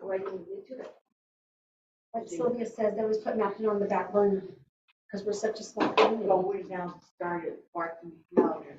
Yeah, It's going to cost us more. I wish we put it, but yeah. Make it, statement. Yeah, and we've been calling and letting them know that we need to get them done because, you know, they brought it up at the council meeting that the materials are going up. So I told Yeah. Sylvia, yeah, call them and tell Right, them. then we're not going to have any money. And the way I see it is that, yes, other cities are getting also money.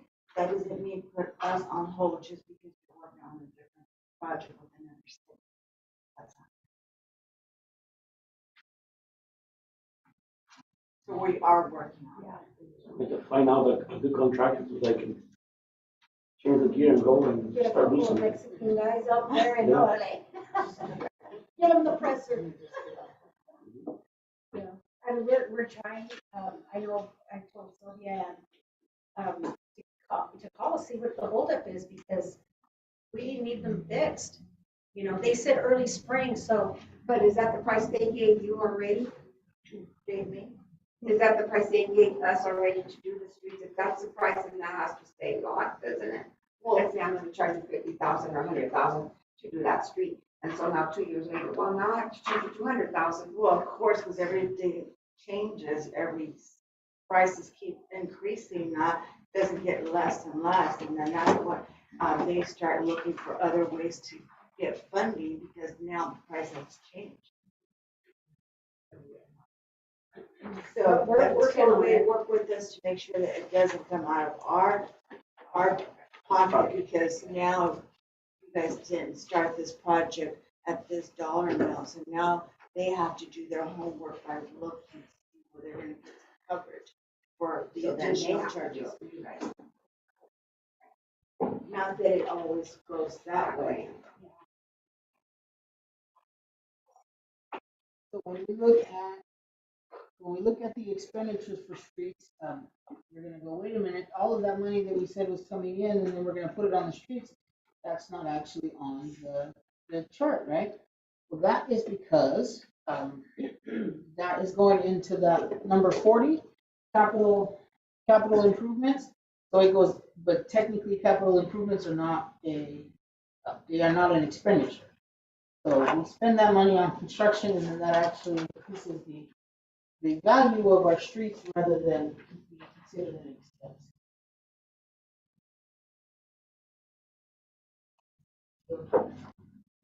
So I'm sorry, I was talking about only going to expenditure. Oh. I was on the same page, page Yeah, no, page 16. Yeah. Yeah. So, because most of the funds, when you look at it, there's that big spike in revenues and there's also that big spike in expenditures. That's how it fits when a project gets done. Like I said, for streets, it actually is just increasing the city's total value. Yes, ma'am. But Judge, and so on number 20 for supplies for 2023, we're gonna, not increase that dollar amount? So I can't say off the top of my head why it went down, but I can go see. So it doesn't necessarily have to increase. So when I go through it and I look and see what there was there and if we needed it, you know, if we didn't need it, then, you know, it's okay to drop that number. So that's probably what happened, in that situation. So you didn't need money there. Even if things keep costing a lot more in 2020. Right, yeah, that was, I'm trying to take that into consideration too. There's some things that we just have to do. So that would be an example of their usage, whether we didn't use 2,200 of that, so that money goes into the general fund. That wasn't used for this. Usage. Yeah, so, I would say, and so keep in mind though that streets has its own fund, so it doesn't actually roll over to the general fund, but streets, always operates at a loss, so general fund always has to pay the difference, because it gets some money from the county, from the tab fees, from those other sources to take care of it, but it doesn't ever make enough money to stay on its own. So because it makes some money, it has its own fund, but we end up supplementing it every year, and we know that that's gonna happen. The general fund is gonna end up having to pay something.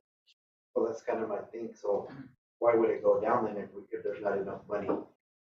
So say you already spent that 7,500 and then 2023 goes down, but we overspent, so why would it go down? Because you're saying that you don't make any money on Right. the streets. The other thing it could have been, like I said, I honestly do not know right off the top of my head, but the other thing it could have been is something that they purchased, that they've already, that we know that they bought, that they're not gonna have to buy again the next year. Like, we'll be trying as hard as we can to get a paint machine and a street sweeper. So if we're able to get one of those, of course, that's gonna overspend it that year or spend more at that time. But we know that we're not gonna need to get that again the next time because we've already got it. So I can't say right off the top of my head which thing that was, but that could be the situation there, that we know that we bought it and we never did it again. For 20. From the website. That expenditure already. Right, yeah, so like I said, so we think that it's probably already purchased.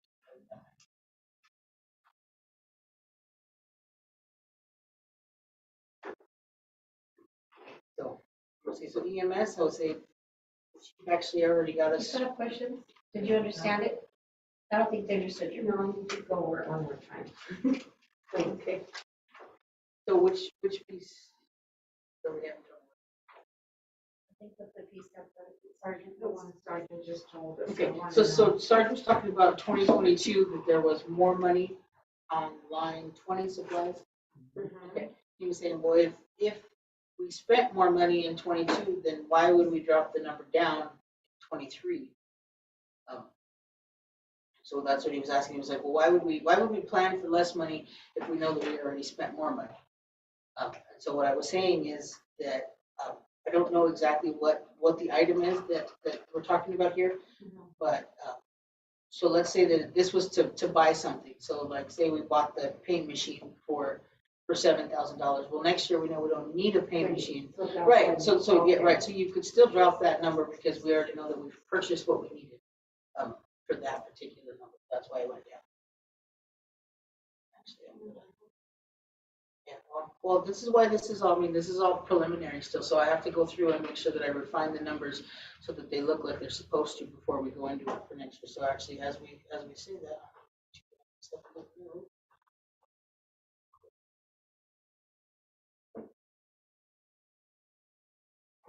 check it, make sure that it actually is.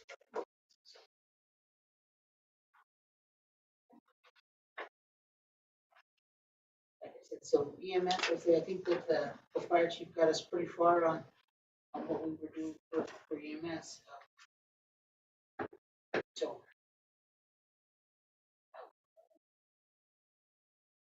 the biggest piece, of course, of what comes into the EMS fund is taxes. I say the county funds that. So I'm gonna be honest, so Chief, what's a shared revenue in the EMS fund? The shared revenue is the trauma grant that we get each year. Okay. Okay. Of what the, So it's the trauma. It's a trauma grant. Comes from the state.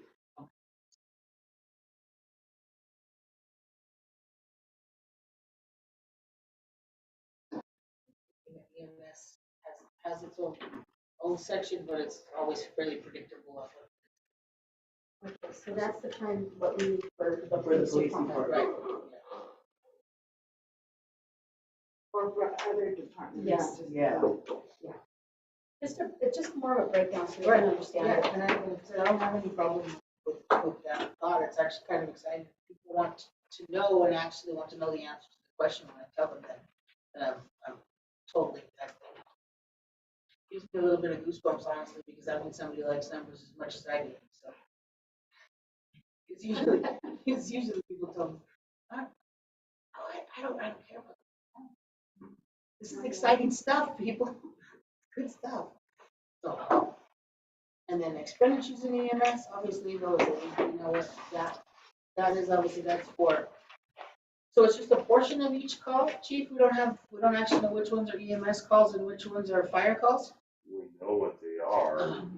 And back when Jameson was doing it, Okay, she would take an average, take the whole year, and you would say, okay, we had, 80% of the calls for the whole year were EMS. okay, So then you can say that that's what we're going to take out of this coming year's numbers and say 80% of that can come out of that line item. I see. That way you're doing it proportionate. Making sure that it's proportionate. Right, because it started back when Mario was the chief, or was the mayor. He wanted EMS to pay for everything Right, because it had money. Well, you can't do that when you go and have a fire drill and you're training with fire. That has nothing to do with EMS. So you cannot just arbitrarily say we're going to pay for all that salary line item with EMS money when you have 1 or 2 fire drills a month and they're not EMS related. So the fairest thing to do is just take the course of the year and how much is EMS related, what percent of everything was EMS related, and what out of 100, and then that's what you use for your next year to pay to get it close to what it is and take some of the heat off of the general fund.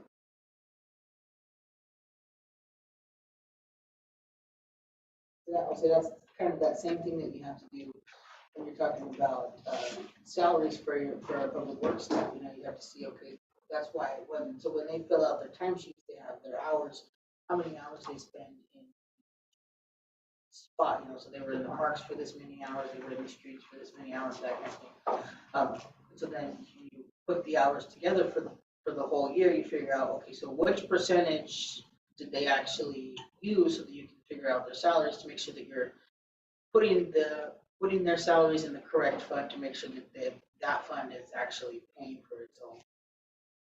And do you have enough funding for if they have overtime? You have enough funding? So there's both. So yeah, so you plan regular wages and then overtime wages. And that's why it's sometimes it's hard to predict, but you got to try and keep a general outline for that. Yeah. What's that? Or also does it come like in the fall? So I would say it just depends. We'll say our guys don't have an outrageous amount of overtime, but Since you got on this year a little bit, but that was because we had a lot to do. But it wasn't as bad as one year, nobody even monitored the overtime. When I start working around, so, okay, there's a budget here, we have to follow the budget, how much did you guys budget for overtime? Because we still have to keep track of our books. And we still have so many months, so he's always like, here, you gotta make sure, we still have 6 more months to go, you need to make sure you're not, Time. yeah. Okay, what happens to the snow? They're gonna have to come in early to come clean the streets or I would make an agenda for the entire 3 months, 6 months. Josh, like we didn't bring in a part-time seasonal, Right. so we have that little bit of money there. We Right, can yeah, yeah, use I'll say. somewhere else, right? Yeah, absolutely, yeah, so that's just wages, and then overtime is the same thing, just like the police department's a perfect example. I mean, Victor had a whole bunch of overtime, way more than they planned for, but he was the only one there. So, you know, right, exactly, so we saved those wages, exactly, so. And then we have the customer service also that we only had a few months this year and we haven't had one. And then other positions. Yes. So we have a little bit of.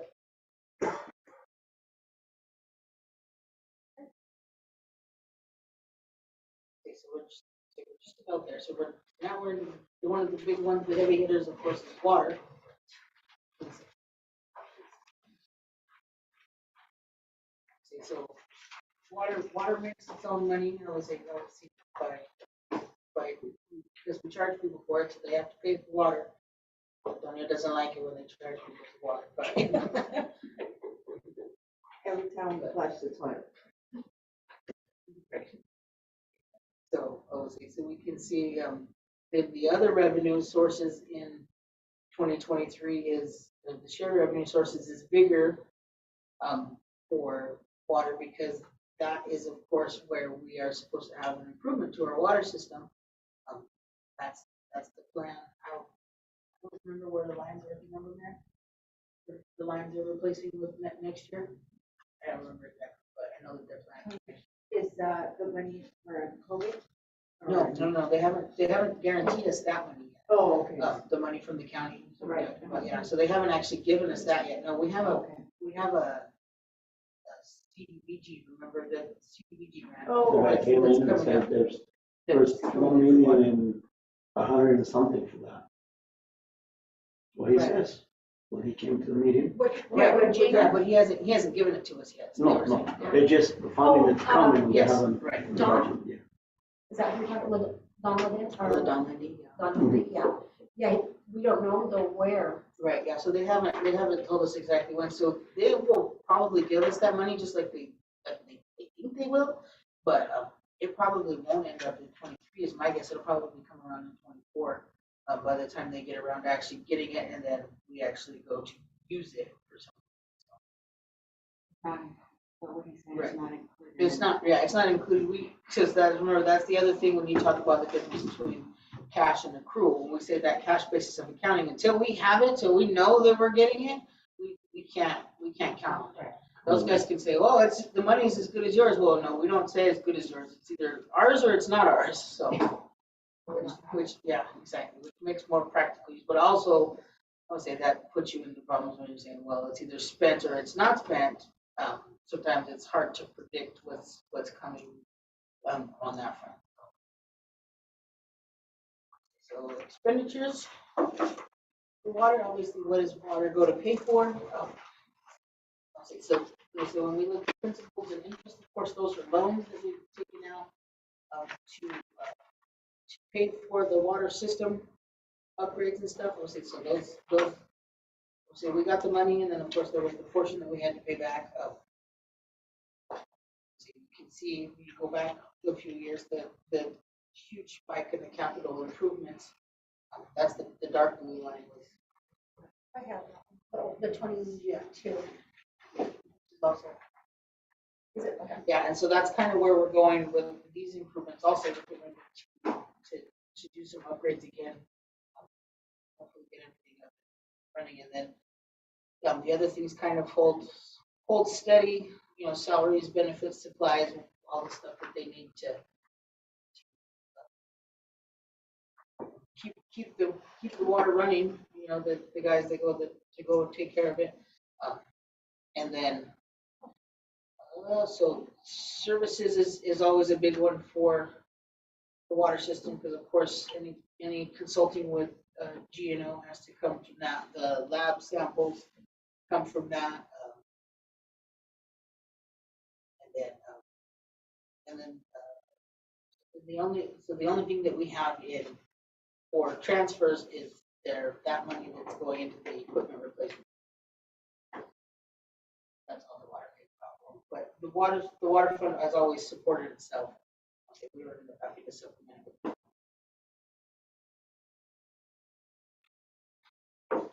So our revenue for 2022 was 771,000 and our expenditure for 2022 was 939,000. So it's that 200,000. towards that.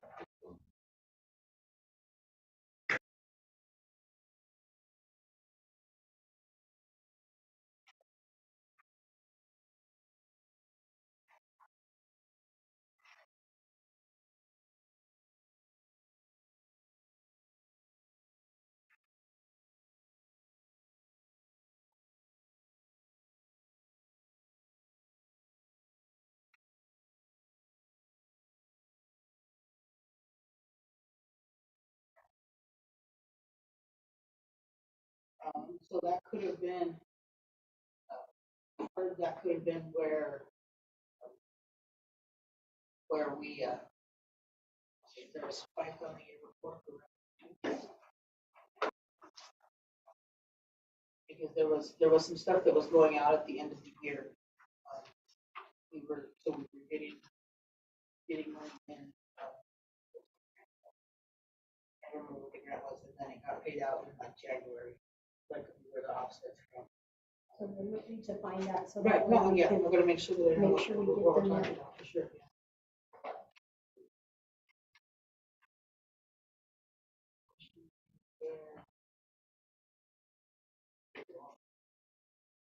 The difference 200, So 771 is the revenue for 22, and then 939 expenditure.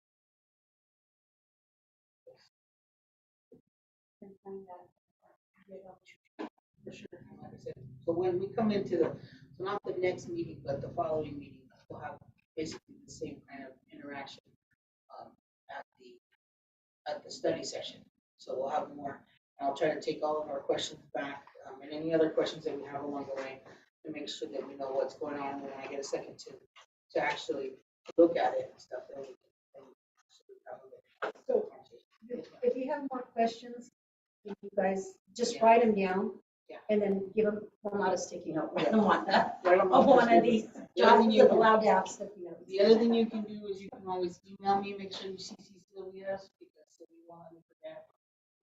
Yeah, just so that way you can have all your Right, answers, exactly. your questions answered. Yeah. Yeah, exactly. So what he's saying, that is November 8th on your calendar. Right, so November 8th, so the study session of every council meeting, pretty much from now till the end of the year, is going to be more discussion on all of this stuff to make sure that we have it all put together. So, And this will always be at the council meetings, right? Correct. The session. right, yeah, the study session, yeah, and then, so we have the discussion, a little more interactive during the study session, so that then when we get to the hearing inside of the meeting, then that way everybody knows, just in case, so like I said, we don't usually have people show up, but the idea is then when the public, sometimes they do, yeah, for sure, yeah, when the public comes in to ask questions, then we already kind of know what's going on, and lots of times when we do that, we find that people get their questions answered before we actually get to the regular council meeting, and So where the public gets involved is on your November 22nd. That is when we do have a public hearing, and that's when the citizens are able to question council. Why do we agree to this? Yeah, so the public hearing. The final budget. Right, but that's for the revenue, that's a different. Yeah. So we're talking about the budget. I was just trying to give you FYI.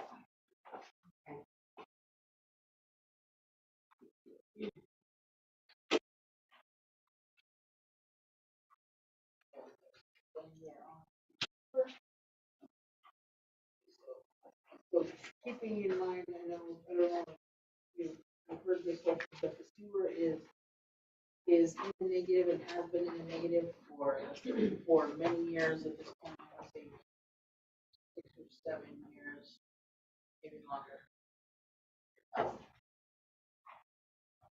And so, but we've been making steady progress up. So we're still in the hole, but it's less and less in the hole as we go along.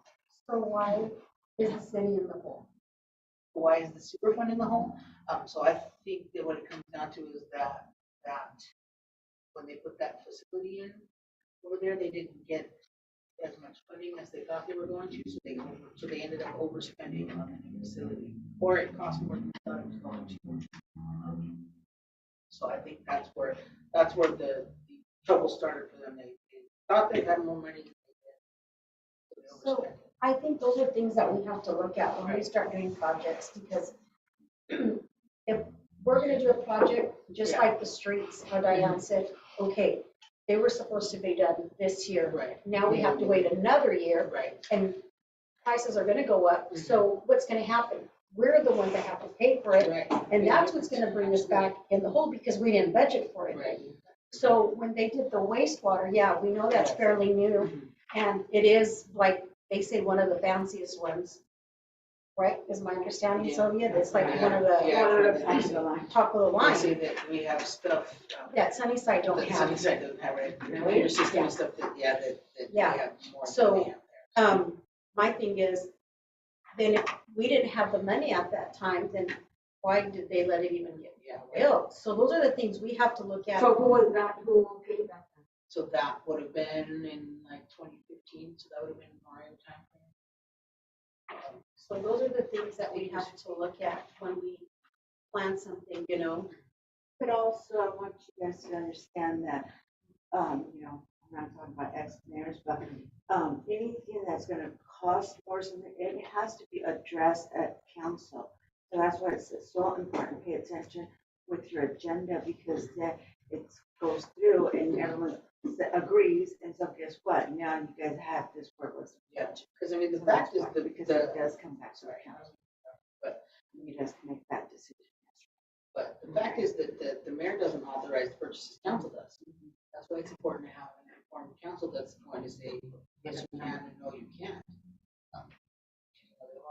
They've always got big ideas, but that's what that whole It balance was is for. the council, you know, because Yeah. I can say, yes, we want it, Yeah. but you guys have to agree to that dollar amount. Do we have the money? Are we gonna be in the hole? You know, you have to ask questions, because that's a lot of money. Yeah. To pay. Now, For sure. I don't know what we owe, but I don't know, I mean, this ARPA money, would we be able to pay some of that off because it is water? So. Because I know we have to use it for water. Right, so, let's see, so the final rule is opened up, like I said, open up your COVID money for, I think you can do just about anything you want to, except for I don't think that you can take that and use it for debt, right? Yeah, debt service. You can't just say, well, we're just gonna keep the money, but what it did do is it saved our neck on several of the pumps and stuff. You know, there was another $5,000 for this, there was another $10,000 for that. We can take that and say, well, there was an emergency situation, we needed this or that, and then, I mean, so we still haven't seen a couple of the major things, the bills for them. We haven't seen the thing for the fixing of well 4, the new pump and all that stuff. That's probably gonna be $50,000 at least. Yeah. John, Yes. when we buy parts like the pump or whatever we need for the wells and stuff, or the sewer, don't we have like a warranty on those? I mean, probably, yeah. We'll say that's the one of the first. Probably do we or don't we? Well, that's gonna be one of the first things that they're gonna look at to see, but if it's made it past its time, because the warranty's only gonna be 3 years or 5 years depending, you know, they're not gonna. So some of the things that have been brought to me by like Randy out at wastewater, some of those parts are like 20 years old, he said. And he'll bring them in and they're rusty, rotten. And even like a water pipe that we haven't been able to show at the council meeting where we wanted to bring it in, and we should have Joe bring it in maybe this next meeting, but some of those parts are bad, like over 20 years old. They So, really updated. yeah, We need to update those. yeah, and Randy said they all need to be. He's like, it's gonna cost a lot, but in the long run, they're gonna last longer because they're made better. He goes, but the stuff that we have, But So- should we be like updating things? well, they're letting them run until they're They real. break. Yeah, that's the thing. So now when they break, it's costing a lot of money. And not only the cost of money, but we're not able to get them right now because everything's so, And that's one thing with every department here. Why should we wait till things break down? Yeah, because then that's not makes us out of compliance. Police department, they may need 4 tires Yeah. and all vehicles.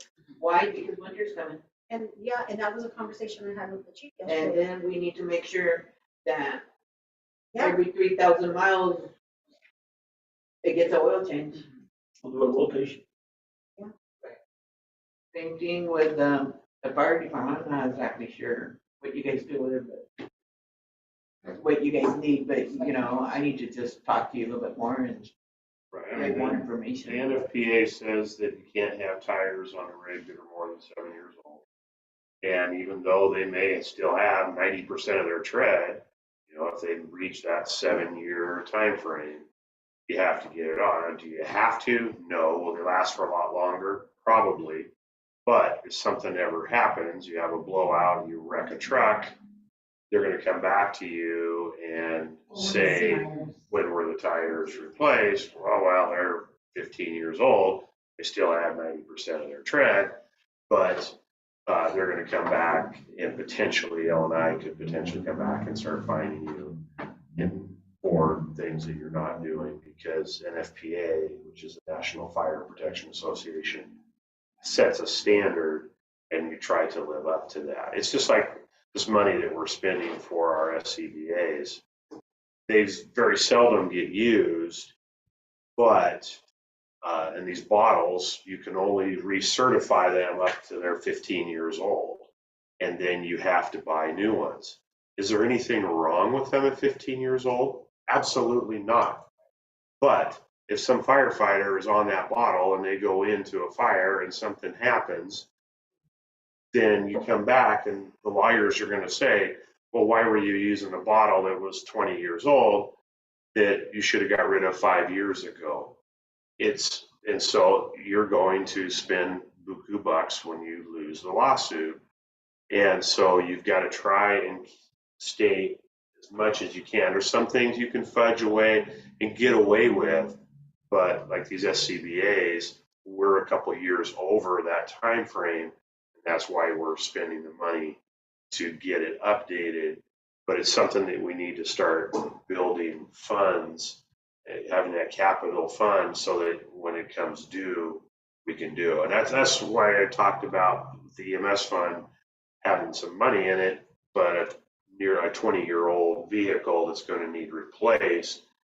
And so going back a few years when we purchased our fire truck, we ended up getting a loan and from the county, and we paid that back over 3 years.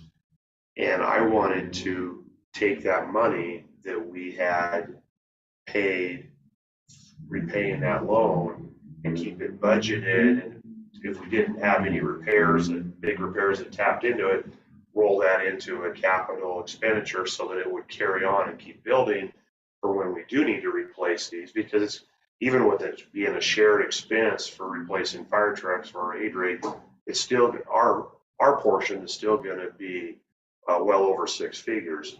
And so I wanted to keep doing that. And then all of a sudden they decided we need this money somewhere else. And so we lost that line item out of the budget. And now if something were to happen and we have to replace a vehicle now, we're going to have to go out and get a loan because we're not saving for it. We're not preparing for it. And that's what it's critical that we keep capital expenditure items, line items in our budget so that you're building and you look at it, oh, that's a big pot of money. But then when you think about, well, yeah, if we have to replace something, like I said, if a fire truck has to be replaced, that's well over $100,000 that we've got to pony up.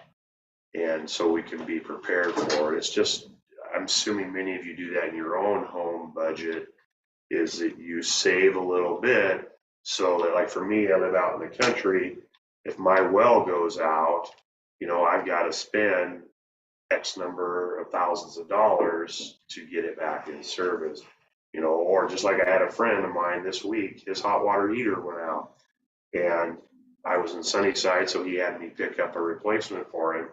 It was just shy of $600 for a hot water heater, but it's something that he had to have. And so you have to budget and you have to set for emergencies and things. And so, but you need to stay on top of things because federal mandates, state mandates say that you do.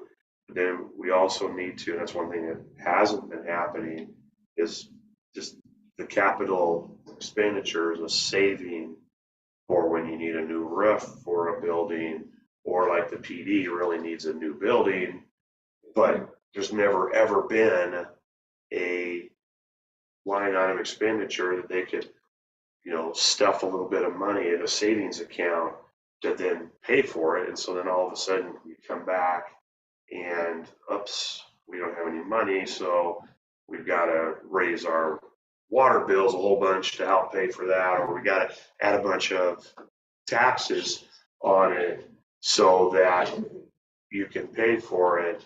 Where if we try to set aside some money, I mean, the state does it for the rainy day fund, but if you don't maintain things, things are going to break. So you spend a little bit each time to keep the maintenance up on things that'll last a lot longer.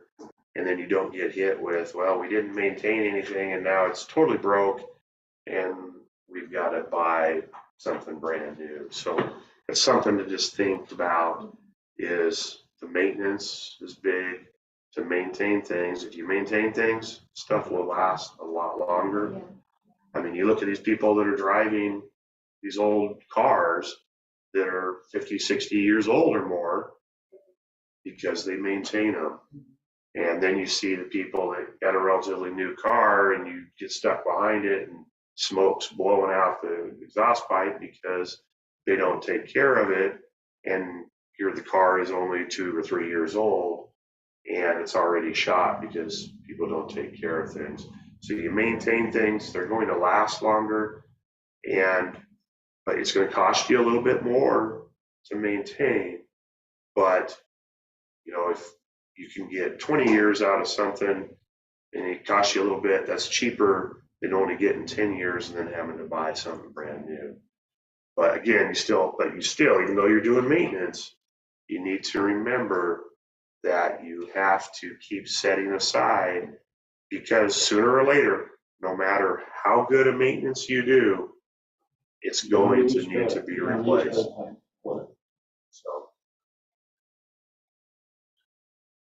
That's a common thing.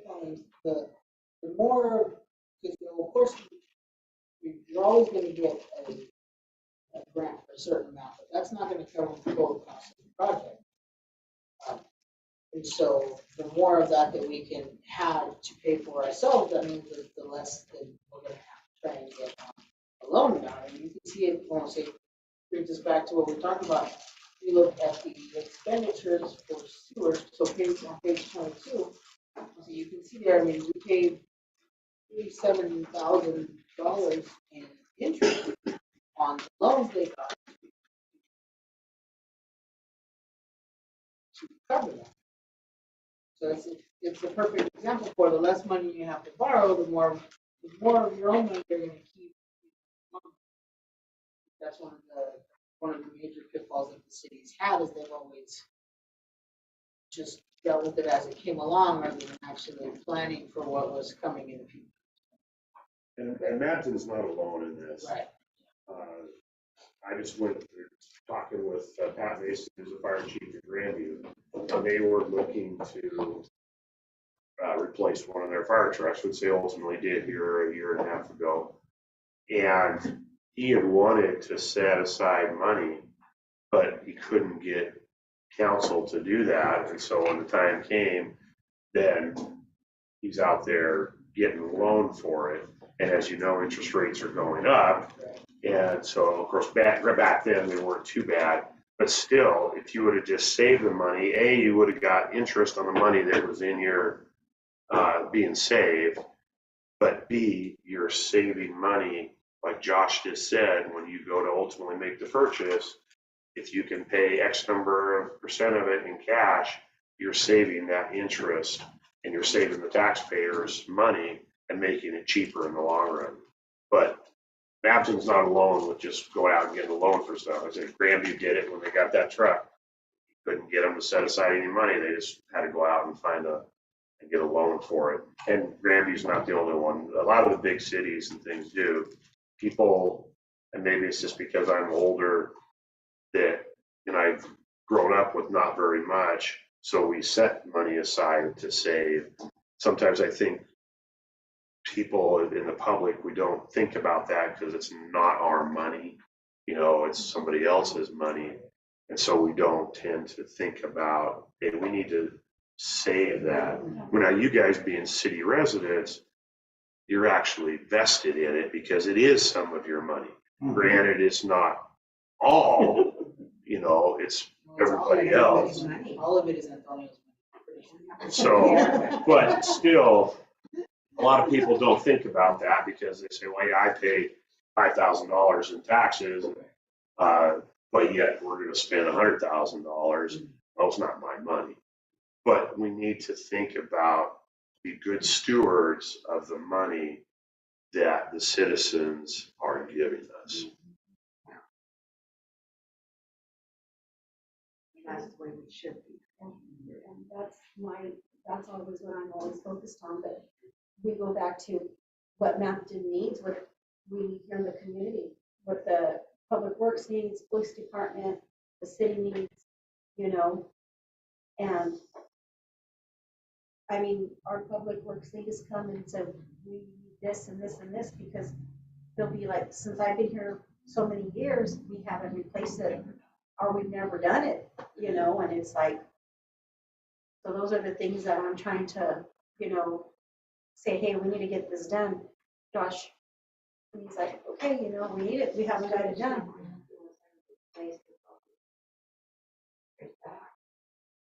So, but I really. Yeah, I think some of it too, I think that part of the thing is that it's hard to always focus on other things. So like right now we have some of these sewer parts and stuff that are falling apart, but we just got that, we got that chlorination system and everything for the water system. We got the new tower, all of that. So then once you get one thing all built up, oh, that looks nice and shiny, look at that, and then this thing is falling apart, right? So it's kind of that balancing act for which thing has the right amount.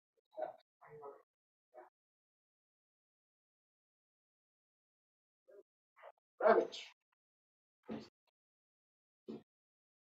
I would say garbage is an easy one, just for the fact that going through Yakima Waste, they take care of all of the other. They take care of all of the other stuff. So we bring the money in from them, and then bring the money in from the people. We pay for the service, and then that's pretty much as far as it goes for us. Right. If there's a limited amount there that goes into salaries just for the times when the guys are changing the garbages in the parks or the dump day, some of those limited salaries. But most of that, of course, on the expenditure side, page 24, is just services. Those guys just take care of it. And we've talked about that garbage, the garbage truck. Also talked about, Maggie talked about trying to get into a interlocal agreement. We were still under contract at the time with Yakima Waste when they talked about we weren't able to come up with a deal at that point. But I mean, which might be, I would say, might be cheaper, but again, that makes money for Grandview, not for Mountain. But just have to see what, I don't know.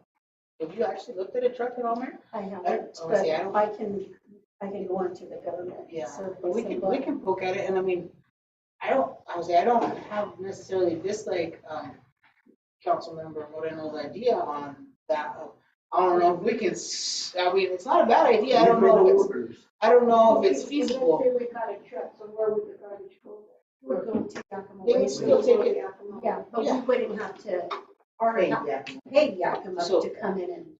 and we could get our own garbage cans like we used to have them back in the day. So we would have to make sure that we kept it, We didn't have to pay for that. yeah, we would have to make sure that we took into account what dump fees would be and that kind of thing in the total, you know, because it's not just the truck, but it's, you know, it's also the person that's dumping the garbage, it's also the, you know, how much it's gonna cost when we take it down there and dump it, but, you know, it might be something that's feasible. The other thing it would do is it would create another public works job, probably, you know. We would have to get more. Because that would, yeah, because we wouldn't have to pay that out in services, we would have another person that could do other stuff when it's not garbage day.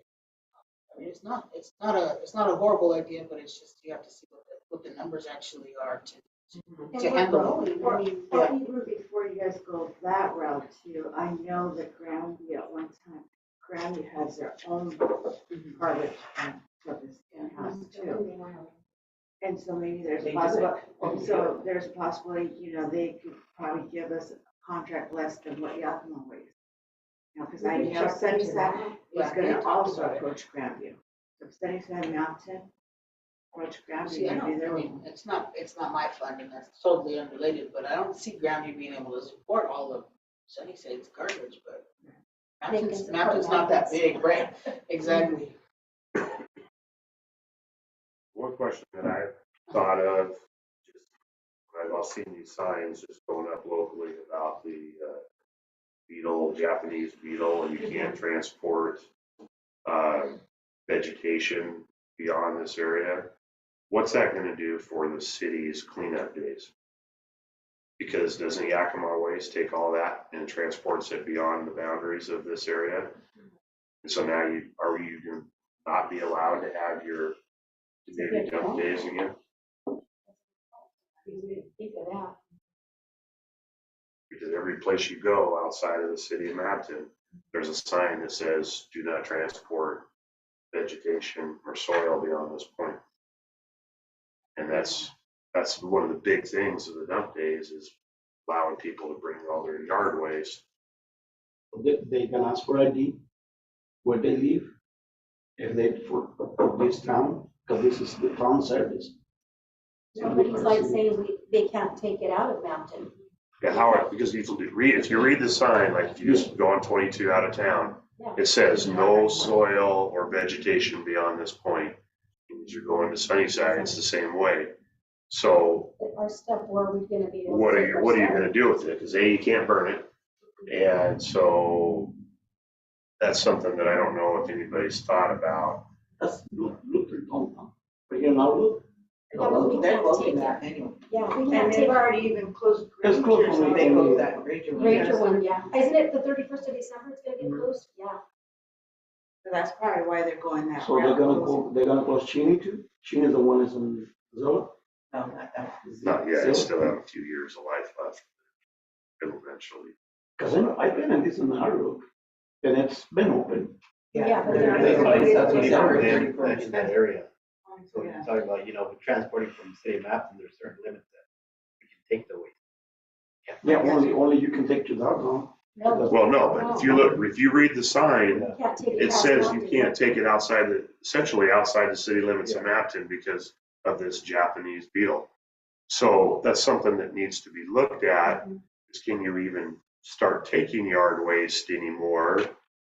Because It tells you not. it tells the signs say you're not supposed to. So if I'm not supposed to take yard waste beyond that sign, how is the city gonna offer a dump day where people can come and bring all their yard waste if you can't take it anywhere. When did they post those signs? Because, They've just gone up They just here in the gonna last say. month or so. yeah, because they weren't here the last update, and we did have waste going, and I think they probably would have brought it to our attention.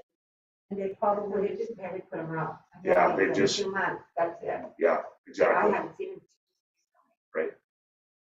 that's something to look into. That's good. That's good.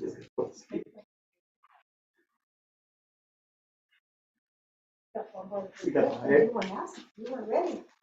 Go ahead. So, this last, okay, so the last thing we have to go through is just kind of the overview.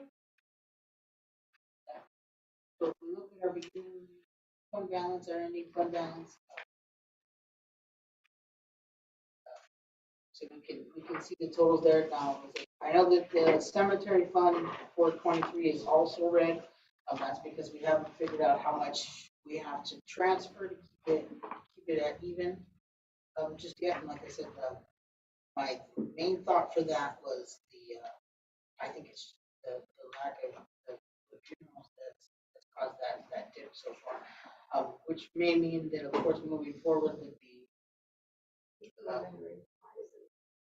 well, we can either raise prices, or the other thing is to see how much of the wages and stuff are going into the cemetery, and see if maybe that's better put back into the general fund more, which would be the parks or something to kind of offset. So they actually, say the good news when you look at, say for 23, they'll say the sewer fund is doing well, and actually all of the funds for 22 are doing pretty good at moving up. I would say there's not as much that the general fund is going to have to support them. So What's the red for, Josh? so the red is minus. So that's to say is the cemetery pretty much always just breaks even, and then, but we anticipate that. We know that the big concerns have always been the sewer fund being so far in the minus and the street fund, but yes, ma'am. On the general fund? Mhm. How much is that for the police department? Do you know? How much is it for the police department? Off the top of my head, I don't Because know. everything's So- together. Right. From So what I last year, we had budgeted, it was, we budgeted, we talked about budgeting in both directions we went with. We had the services in case we ended up going with the county, and then we also had the wages. So with those, putting those two together, it was about $550,000 that we had budgeted. Not expecting though that we would spend both services and wages.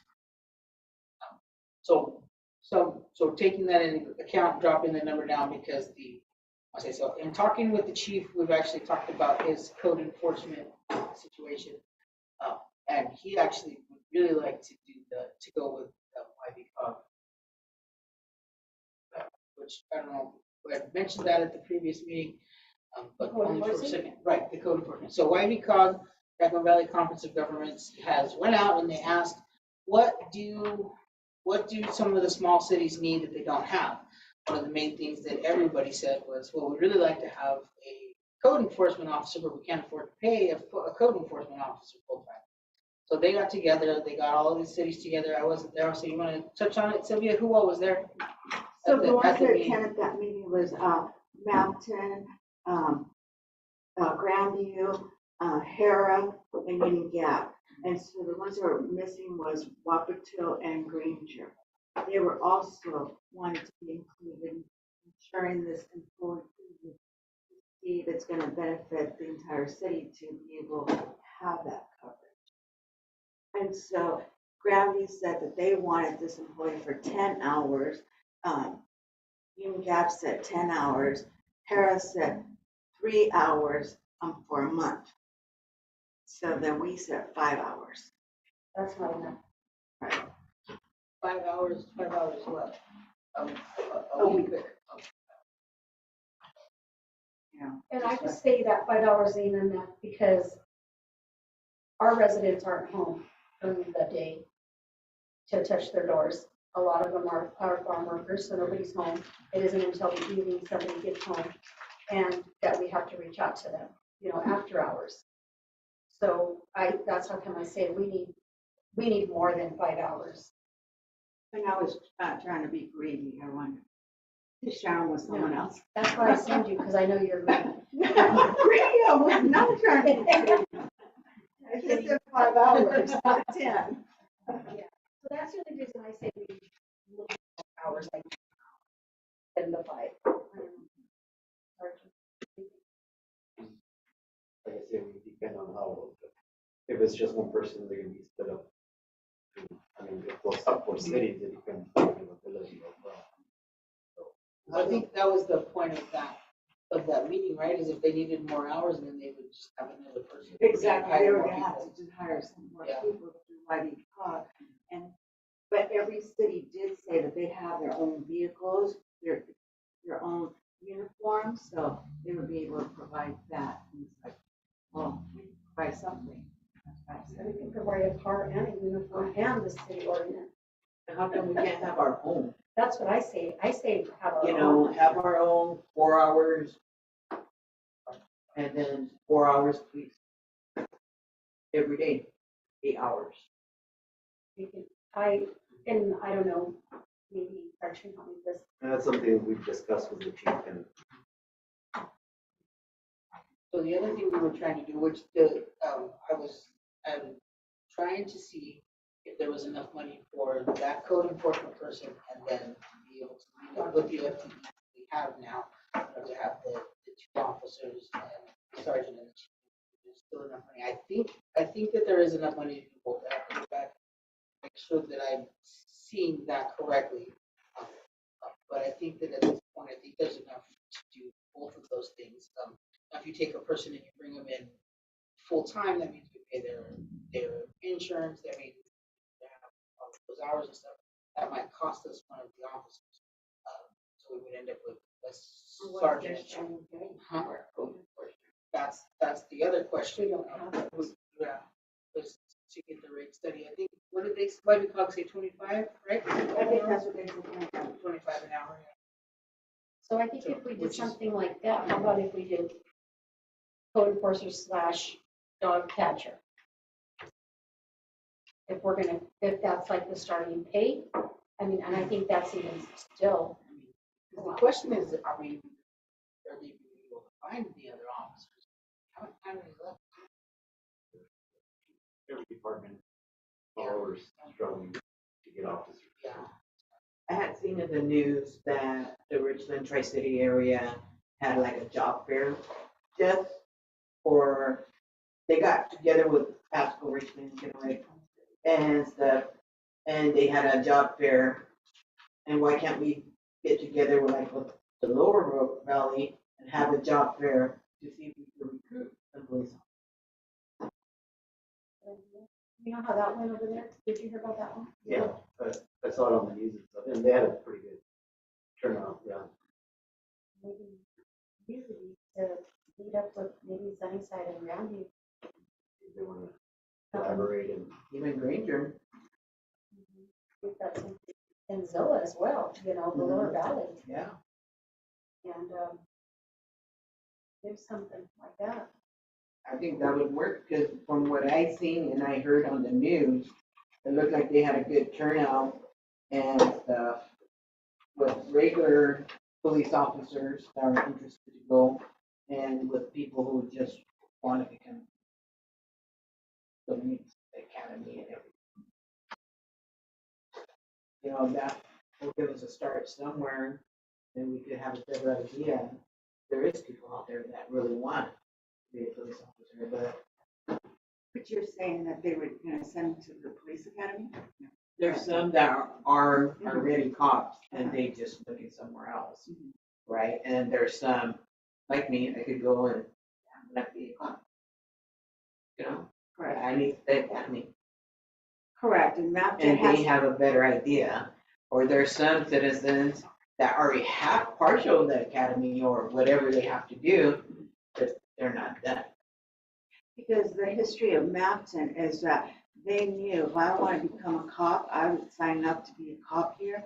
And let me tell you, once they were done with the academy, they were not here with us. Oh, they come, they That's different why cities. the chief and them would have to, like, and the mayor would have to figure something out, And stay 2 years at least. do a contract or something saying, okay, we're gonna work this money over, then you guys need And to if stay you with wanna us. get out, then you have to pay that money. Then you have to pay for that. I want to go back and look I at the know. history, because that's what used to be in this town, and I do not believe it was ever enforced. Correct. And people were gone because Matson paid so little compared to Yeah. his local surrounding. And that's the biggest thing is that That people are not gonna Yes, yeah. stick around, and from what I have heard, and I don't know the numbers, that would be something the city would have to come up with, is that everybody that left, that broke that contract, didn't cost them a penny. Because the city never went after them for their money for the academy. In a perfect world where you say that you take the money back, what you end up with is more time without an officer. Because they're in the academy for 6 months, and then by the company, you never see that person on the streets actually doing anything. That's the biggest problem. Well, it's the same thing like trying to be a bus driver. There are certain schools, Grandview for one, we train, we finish, they don't stay with us, they head to Sunnyside, they head to Dauphin, they head to Prosser. Grandview doesn't have nobody, so we're back to square one. So now they're really thinking about making some kind of contract or something. We have never had to. So, and we actually talked about bringing reserves too. So that's something that we're looking into, you know, because we need it. So that's something that we may need to look into putting on the budget as well. Because we need the manpower We wouldn't do. and they're not gonna come and work for free. You know, and I don't expect them to come and work for free. But, you know, people have always said, oh, well, the reserves have always been free. Yes, maybe back in the day. I don't know now if they still are free, but I know that nobody will do it for free. So that's something we have to think about too. Something we have to do more research Mhm. to see what other cities are doing, if they have reserves, So I and how much know- are they paying, or are they free, or what? I know Yakima County still has reserves, if I'm correct, and Ranger may have one or two. Maybe one of those guys wants to be coded first. Yeah, and I'm not sure if they're paying. I know I've heard yes, and then I know I've heard no, so I think it's just gonna be maybe having Sylvia or Marty get on the phone Monday and just touch you, hey, do you have reserves, you know, can you give us more information? So that way, if you don't have time, they can kind of at least get you some information, you know, you don't, if you need their help. But what we can also do is instead of calling, everyone usually has their budget and their information that's going online, so we can just do some search on reserve officers and see what town pops up. So if they're paying, will you want to say feedback of how much? Right. So we can get a general idea. Correct. That way we can put that on the budget. And have some, Because we're gonna also, I don't know how much of a time frame that's gonna be, because also that's something that's gonna be created. Like, because it hasn't been adopted as a reserve officer. Yeah. So we have certain steps to follow. So it's to adopt it, to bring reserve officers to see if they're gonna get paid or not, so. I so don't that would know. be one, and then a code enforcer, dog catcher, that would be another one we need to create. Just to have, since we're already talking about it, it's already gonna be, you know, end of the year and the beginning of the new year, just to have that already. Well, and that's something that would have to be done way before we even finalize our budget. So we'd have to take that to our council meeting. So we might wanna put that on the agenda. Can I talk about that? I do have a question for Luke. Luke, I noticed that we don't have a lot of volunteers. How can we get more volunteers? Maybe we need to do like a fair too for the fire department, or how does that work? Well, But I wish I knew the answer. Or how can you become a volunteer? All you have to do is fill out the application and then, but you gotta have the background checks. And we've handed out several applications to people and they never ever come back. And we follow up with them, yeah, I was gonna do it. They never ever do. I think a lot of it is the current generation does not do a whole lot of volunteering anymore. And even though we pay for the people to go through recruit school, pay for them to go through EMT, and you get paid for going to calls, you get paid for going to training, it's still, you're a volunteer, and a lot of people don't want to volunteer now. They're too busy with. Some of the people don't understand that that's still good on their resume. Well, I'm assuming that any reputable employer is going to look and say, hey, you're a volunteer firefighter, or you're a volunteer in this. It shows that you've got the interest in going out and serving, and that's going to make you a better employee. But you're right, a lot of people don't realize that it would help. But a lot of people, we give out applications and they never ever come back. Or they've got felonies on their record and things that can't, that make them ineligible. But that's as little as, I think that percentage is low. It's just a matter of giving people the application and having them fill it out and realize that, okay, there is going to be some work. You're going to have a recruit school that you're going to have to go to. And I think a lot of people don't like that. But a lot of people just flat out say they're lazy and just don't want to fill out the application. What's the recruit school? The recruit school is what gives you all the training so that you know how to go fight a fire, how to go inside on an SCBA and put out the fire, and how to keep yourself safe in doing this, and how to raise a ladder, how to cut a hole in a roof, and all those different things, and how to use all the tools that we have. That's what the recruit school does. And so it's about a 3-month commitment of 2 nights a week, and then you spend Saturdays doing the actual practical of raising ladders and doing different things like that, cutting people out of cars, etc. And so then once you've done that, you meet the certification, you get certified as like firefighter 1 or firefighter 2, but you have all the training along with going on calls and actually getting some of the hands-on stuff.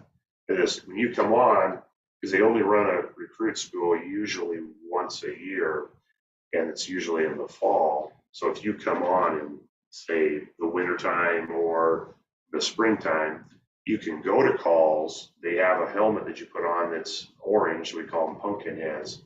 And so we know that you're not allowed to go, you can't put an SCBA on you and send you into a fire, but you could still pull hose on the outside of the fire. If somebody, hey, go get me this tool off the truck, you can go do it until you've been through the training and you can competently do this necessary skills. And that's what the recruit school does. So do you guys ever try to go to recruit at the high school, like seniors? Or an assembly Well, of we some kind? used to do that with bringing in some high schoolers until every single one of them, kind of like what Antonio said, the young generation doesn't want to live here. And so as soon as they graduated, they're gone. So we just invested all this time getting somebody trained, and then they leave, or they go off to college and they realize what's available to them once they get out to a school or a bigger city. And then they say, hey, I'm not going to stick around Mapton or whatever, and they're gone. Because everybody that we've had that was young, they've all either gone to Grandview or they just went to college and tried to come back and do a little bit during the summers of college, but that lasted 1 summer. And the next summer she was gone and never come back. So that's why we try to get people that are more established, maybe a little bit older, that would get established. But then they start coming up with, well, I've got kids, and once they get they're established, then they have little kids, Well, they're playing soccer, or they're playing AAU basketball, or they're grid kids, they're doing all these things, and so people are chasing their kids to all these different activities and don't have time. And so, We need to do something. I think that's the same thing. I was talking to Have the sergeant. the firefighters out here, have you out here have your truck, you know, your volunteers, same with the police department and our council, and just trying to get the young kids involved in the future becoming council members, you know, hey, this is what you do as a mayor, you know, you want to stay in Mapton, or rather you don't stay in Mapton, you go to another community and you make it your own, you know, just, because I know this summer we did bring in volunteers, we brought some kids in, and they helped us stuff envelopes here and pull weed, plant flowers, and, you know, but it's about us, and we just called them off the street, and, you know, they were our part-time summer help volunteers, you know, and I think maybe just something like that, just to get the youth, yeah, to get them involved. Whether it be they just go and clean the, you know, fire department, you know, wash the truck, you know, just to get them to do something, even with the police department, get them to wash the cars, like, you know, wash down the buildings, just to get them involved. That, so they're not walking the streets, because, I mean, those 5 kids that we had, we saved them from whatever little mischief they could get into. And then when there was kids in trouble, I'd always ask the sergeant, the chief, are those our boys? Are those our kids? And they're like, no, they weren't, you know. We just wanted to make sure that they weren't the ones that were helping us, you know. So if we could help other kids like that, that'd be good. Aside from the application, where do they go to recruit school? it depends. Right now, the current recruit school has some District 5 people, some people from Sunnyside, people from Grandview, and some people from West Benton, which is the Prosser Fire Department. And so they are holding, most of the drills are up in Sawyer, it's in District 5, Station 7, but some of the drills have been in Sunnyside, some in Grandview, and some in Prosser, so that everybody's not always having to go up to Sawyer for the meetings. So they can live locally and still be able to go to the. Right, yeah, it's nothing like the police academy that you gotta send them to the other side of the state or to Spokane for 6 months. No, it's just you drive, most of the time it's to Sawyerview area, Station 7 is where most of the training is. But if there's enough volunteers from this end of the county, then a lot of times they'll have some classes in Grandview, some classes in Sunnyside, or one thing that we've, especially when it was the EMT school, which is always in Yakima, no ifs, ands, or buts about it, it's always going to be in Yakima, is that Sunny or Grandview would have a couple people going through EMT school. And so somebody from Mapton could drive, and Grandview provided, because they have plenty of extra vehicles around there, they provided a vehicle. And so they could just all ride together from Grandview up to Yakima for the EMT class. So where we don't have that flexibility.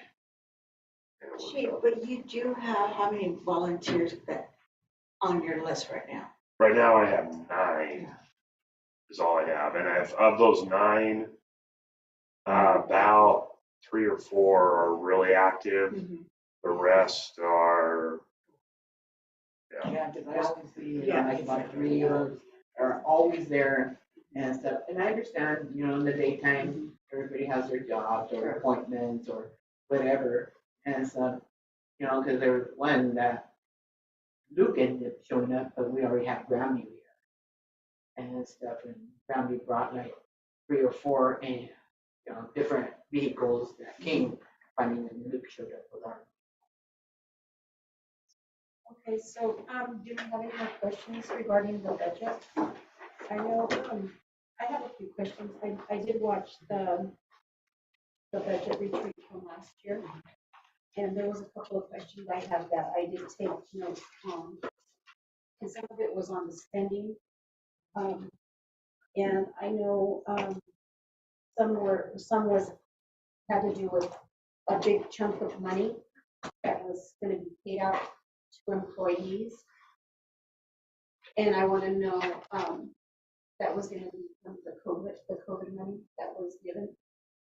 And it was, I want to know, did anybody get that big chunk of money in their checks for being vaccinated? No. Yeah, So but they, what they the- suggested that, but that didn't actually, that didn't, honestly, we got the same. Honestly, that was not something the council was for, exactly. And it would have to go in front of the council. Yeah, so that was suggested, but it never went. Never It went to didn't the went council. anywhere because. They didn't like the idea there right now. It was discussed there in the budget, but it was not. And Yeah. then, I know that they had, talked about some trench box, what's that? So that's the thing, so when they go to dig the graves or bottoms, that's that thing that works with, with the bars on it. And so that got purchased. That got purchased, okay. Did the canopies get purchased, or were those the ones that I went out and purchased in February for the funeral at Ace Hardware? So they got purchased this year, right? Okay. Yeah.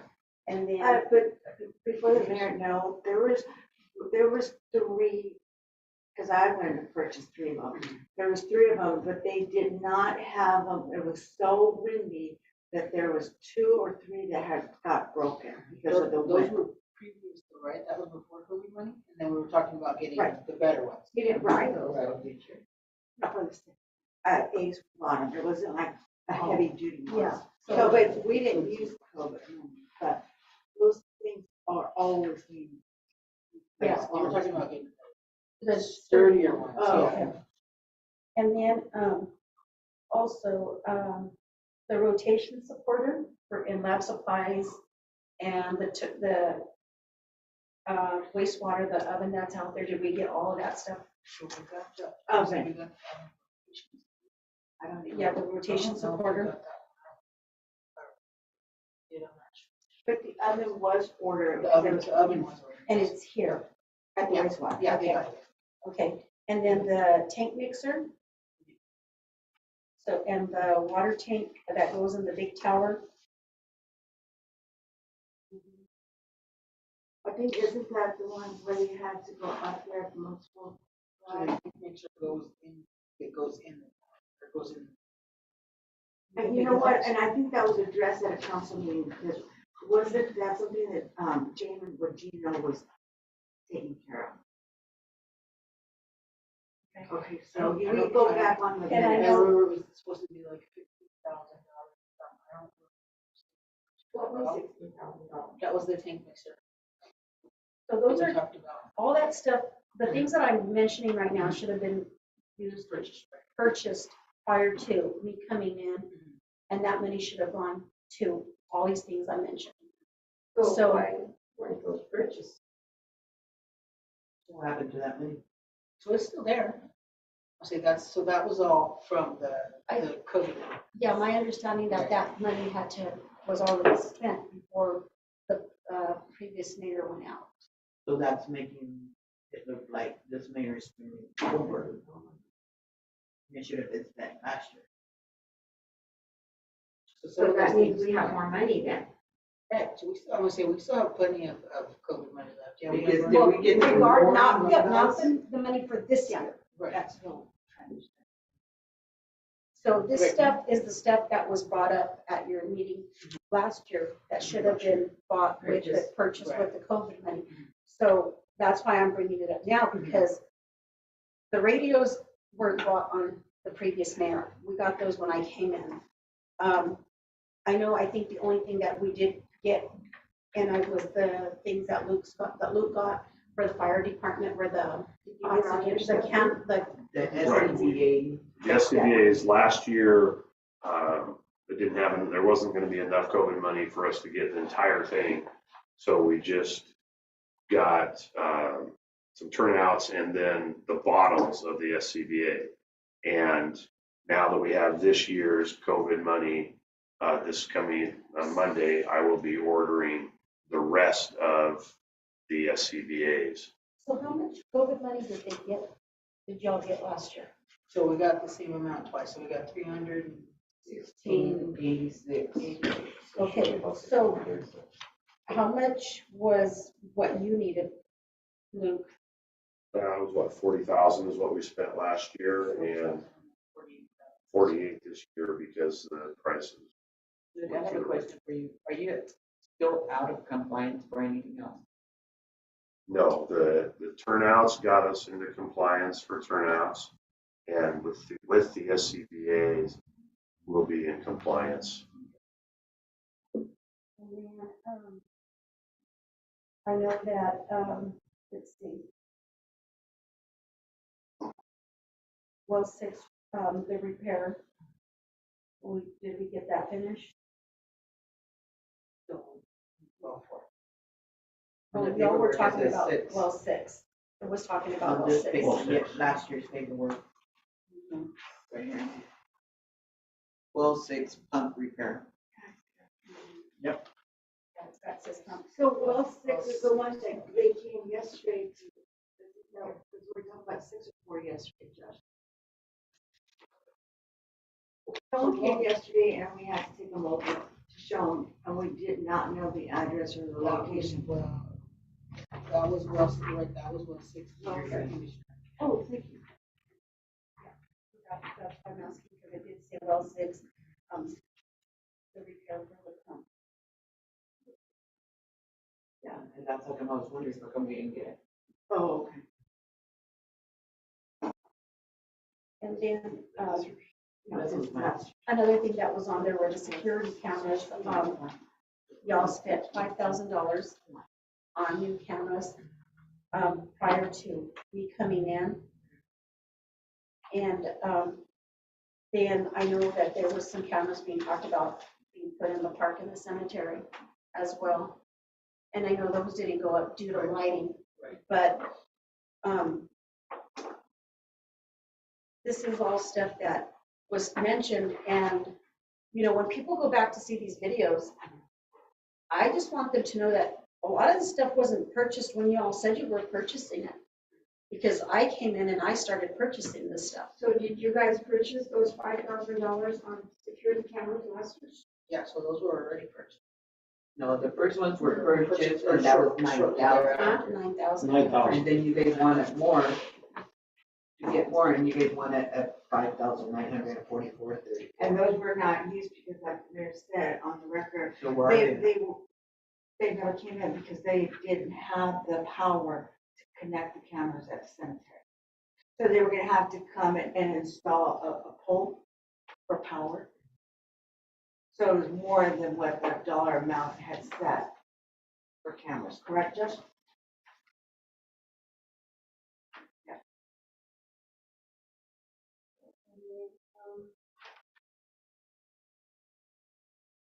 The computers, it says that you all were getting 2 computers and it went from 2 to 4. Did we get those? You guys get Oh, computers? That's kind of what I thought. Yeah. And then floodlights. We were supposed to get floodlights also purchased. We were supposed to get that. What are those for? It was for the public works, they were talking about getting. Oh, because we're using the police vehicles to that night that we had that water? Okay. But I believe it's purchased. And then, also, I know the mitt and the glove and the ball, or what's out there, the bat, that was purchased. They're still sitting out there due to funding, because how much thousands? It's like 17,000 For what? those two? to place them, if I'm correct, to set them up. I don't know to set them up to set up. Because they have to be, pass inspection. Right, but we have in-house, the lady from WCI, she's a certified, inspector for parks. I just want to make sure that if we put those down in the governor's park, as soon as we get the water and the grass in, that we're not going to have to pay an additional Correct, yeah. for setting it, because I remember when Laura got the stuff out, all that equipment, that there was going to be a big, Yeah, Maverick, because that was used equipment, and we said, why are we taking in used equipment if it's not gonna pass inspections? and that got tossed, that Okay. one. And then,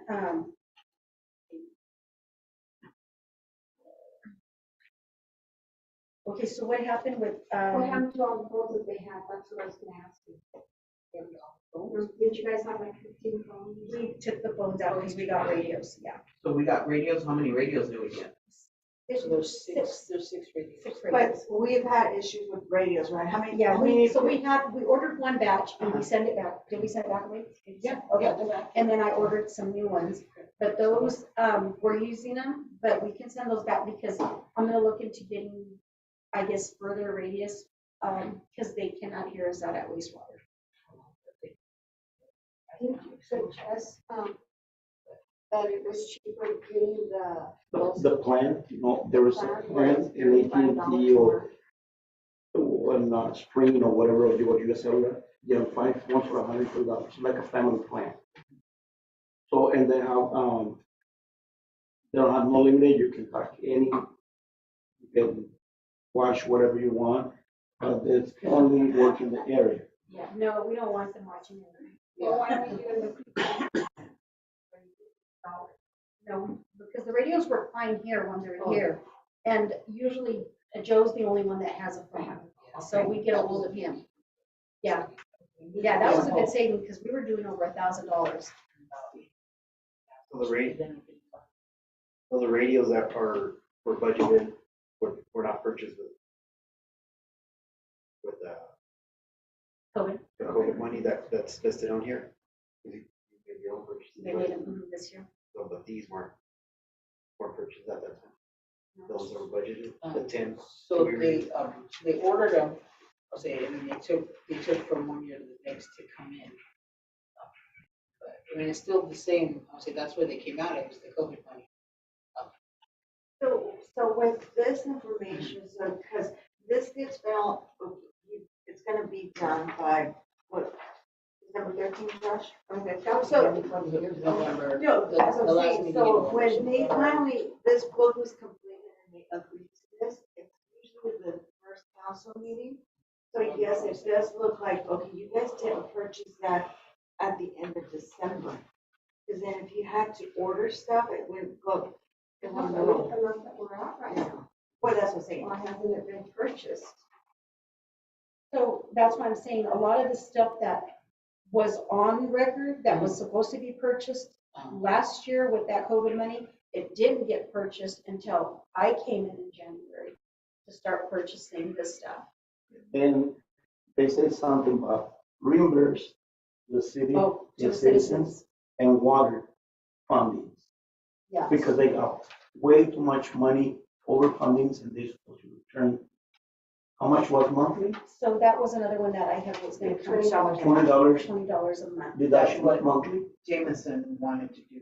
Right, but So that's you what we can't wanted to just do it. The problem with that we, So Yeah, what this is happened with what- that money? What happened with that money? it's still there, I'll say it's still, so the COVID money is still there. So the thing that we wanted to do was we wanted to, so like what they were saying, the plan was to increase the sewer rate and then give out a sewer credit. So I don't have the exact numbers, but hypothetically, so we're gonna increase it $10 and then we're gonna give everyone a $15 credit. So actually, it's gonna drop your bill $5 a month, but then that puts that money back into the other fund, right? So it gives you a credit, but the problem that we had was that we couldn't actually get to where we had enough money to give the credit for long enough to get to where we weren't ending up paying for that. We were gonna run out of money every time we tried to do that. So that was the plan, or that was the big idea. That's what we wanted to do, so that you could give a credit, like you said, out to each citizen for each bill, but there wasn't quite enough money to do it that way. It wasn't gonna benefit. Right, it wasn't gonna benefit. So we didn't get that. The other problem is if you take it like this, right, and we go, right, yeah, we didn't do it that way. And then the other thing is if you raise rates for $10, right, and then we give you a $15 credit, well, when we get to the end of 4 years, your rate is still at this, so that credit runs out and you have to pay $15, that extra money. So then it's like, well, that's just gonna people aren't gonna be ready for that spike in their bill because that credit money runs out, so it wasn't great. Why Solution. didn't we just do it for December? Give them a break. All of them was that $20 credit then for December. Why didn't we do that? Because nobody suggested to do that during the budget retreat. As council members did not. But see, you gotta remember, when you watch that video, y'all are talking amongst each other, so the only person I could hear was the former mayor saying, let's do this chunk money to all the, the employees, let's do this, you could only hear We don't her. see his voice, but we don't hear in her face, but we hear his Yeah. voice. Just hear You it. could now. just So, hear- and then she talk, and then later, if somebody else saw the video, she's gonna say, yeah, I do this, and she never done it. She never did it. Yeah, that's I watched the video So why they twice. say something and they never done it? you Because know. that's why it's just like this, we put stuff on the table and discuss, you have your ideas, council member has her ideas, everybody, and then you guys all among each other have to agree to that, not just because the ex-mayor or this mayor says, you guys are the ones. Well, the that thing vote. is, we just wanna know, did they get that extra chunk of money in the end of the year? Did, Jameson give the $20 to every citizen of Mapton? You know how some of us got billed for the garbage can, like my mom did? That, I heard that there's some people that got theirs paid for. How can that happen? And that's why for that, because one of our council members, two of our council, they got paid. And I haven't they paid said it mine. on, Mine was on What do you mean record. they got paid? They got theirs paid, their got bill theirs paid. paid by somebody that they applied for. Yeah, they paid it. Okay. So was there a How come they program? didn't tell all of us? My mom was 88 years old. I don't, no, matter of fact, the only thing that the people were getting paid for was just utility, they had all this money, but not for No, it garbage. happened when you guys forgot like 5 years back or 7 years back. I know what you're talking about, but people are gonna say that they got. paid. No, listen, wait. It's on the record, a council person did say, oh, mine was paid for through a program. Not a program. No, not through the No. city, but what program? She got What hers program paid. are we Now, why didn't you guys So- share that with everybody? Because everybody you guys hit were senior citizens. Correct, because they were getting, it was all about the senior citizen discount.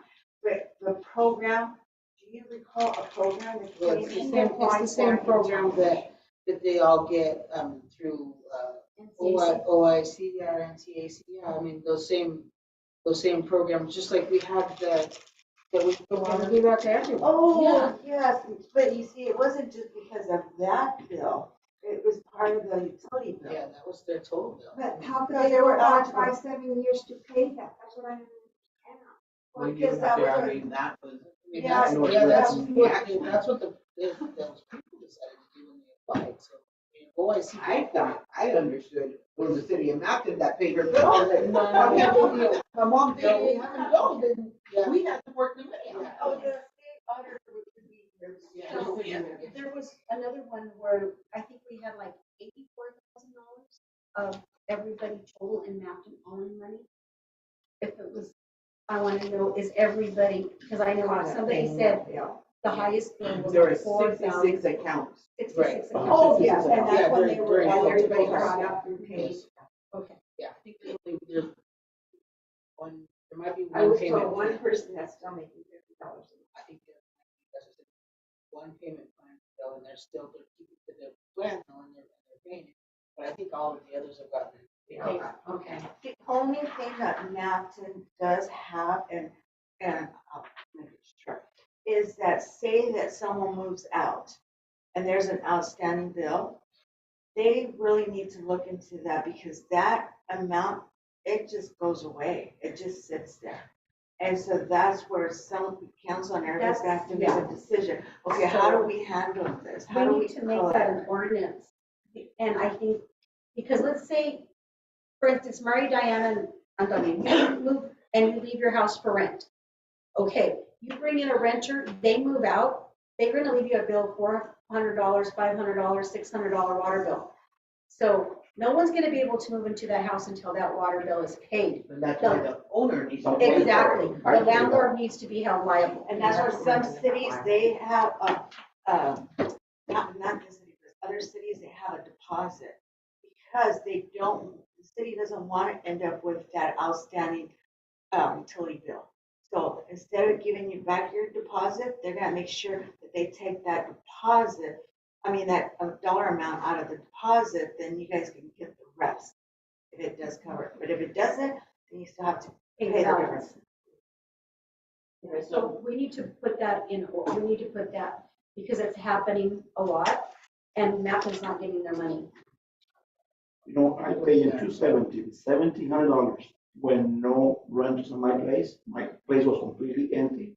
And they still charge me for 7 bills, the 300 and something, because they say because the house was supposed to be renting. And I said, no, my house, I don't have no people in there. No people there, and I Were you pay, using your water? no, Keep nobody your was grass using the water, green? no. But And they the still crowd was have to, completely dead, completely but dead. I if tried the to service use. is still on, you still have to pay, even if you're not using the water. Turn it off. Just Yeah. come in and turn it off, close it. Yeah. No, the problem was because I was renting the house and the people move out, but they leave all the junk inside. And I can't close the water because they said, we cannot close the water because there's still stuff inside the house. That's what they told me. And even I get in the house because they left a dog inside. Even I go with the police, I went to Yakima, oral this report, and get a report, and post it on the floor, and then they can pay the full $1,700 for, that's 670. Well, those are things we have to look into. Go ahead, Mary. John, can you, get us how many people are past due? You said it's one, but can you make sure that's one? How many are? Yeah, we had 66 last year. Right, so there's only, so I can guarantee you that there's only one that are on payment plan. We just want to make sure. Yeah, now, to say past due, that's a little different because There's obviously, past but due. we're doing, 66 accounts but, past That was due, during, but yeah. we're doing, from right, 3 months or over. right, I don't yeah. want to know that we're that was only during- those 3 months. Yeah. So now we're That was only during low COVID, we're doing shut-offs 2 now, months, so right? they're, Pay this month, if you don't pay this month, then you owe last month, you're cut off. Right. So there's no. But A lot of this is Yeah, what, it we was a lot. could not turn off no service, that's what people Because were of talking. COVID. COVID, so COVID, that's right. why there were so many people, but now they know that nothing's holding them back to go turn off that water. and that's where most of those people got those big, that's where they got their bill paid through those other programs, because they were giving out a lot of money. because the water was right on. Any more questions regarding the budget? That COVID money, we are gonna find things how we're gonna spend that money, right? So I know I do, some of it was brought to council on Tuesday, which was, the sprinkler system and, putting grass down in the parks. And hopefully we can get both sides done. It'd be nice to get them done this spring. And they all said if whoever got the bid, they'd be willing to start them this winter, start trenching it out and have it ready for spring. And I know one gave us an estimate for one side only, but if we did decide to go with one, said we get a better deal on the other side as well. So it's gonna be up to Gal how we're gonna spend that money, but I say we need to get those parks up and going because we have pictures of them. They used to look nice. And wasn't one of the projects that they were focusing there was changing meters? And changing meters, but we're gonna visit GNO getting us, That was part of it. Because that's only what's available with. yeah, that was the. They bring it up back. They're gonna, give us the funding for that. Yeah, the funding for that. And then I believe I do have also, I'm wanting to get a splash pad for the kids. Nothing fancy, very simple, nothing big, just something for our kids. And that would be, at the South Side Park. It went through, we got it approved, and the council approved it. And that would be using, some of the money from the COVID Yes, yeah, we can try. Yeah, so the other thing is, I mean, if we have suggestions, so you guys can always bring them up and see what we come up with. I honestly, I personally, this is just my opinion, I like the idea of giving them credit like on the November bill that they have to pay in December. We can't do that for this year, we would have to do that for next year, but what does everybody think of that? We have to get it together, Together. the number Right, wise for For sure, what, yeah. and then we could. And then also, But if I'm the only one that vehicles thinks for that, the. you know, it shouldn't be And that, you then know. also, since our police department already got new vehicles, I wanted to see about getting, 3 new vehicles for public works, which would be trucks for this next year. I think they're older, I think they're like 12 years. Yeah. And doing the same thing we did with the Charger, probably getting away with the Ram that we have, the one that Joe drives, surplusing that big truck and going into smaller trucks like the vehicles that they do have right now. Just a little, a little bit more economy wise and stuff. The truck that Joe drives looks pretty good from the outside. What's wrong with it? No, it's a Ram, it's a big one. Yeah, it's not so bad. It's not good on the Oh, gas. the inside? Yeah. It's because they don't take care of it.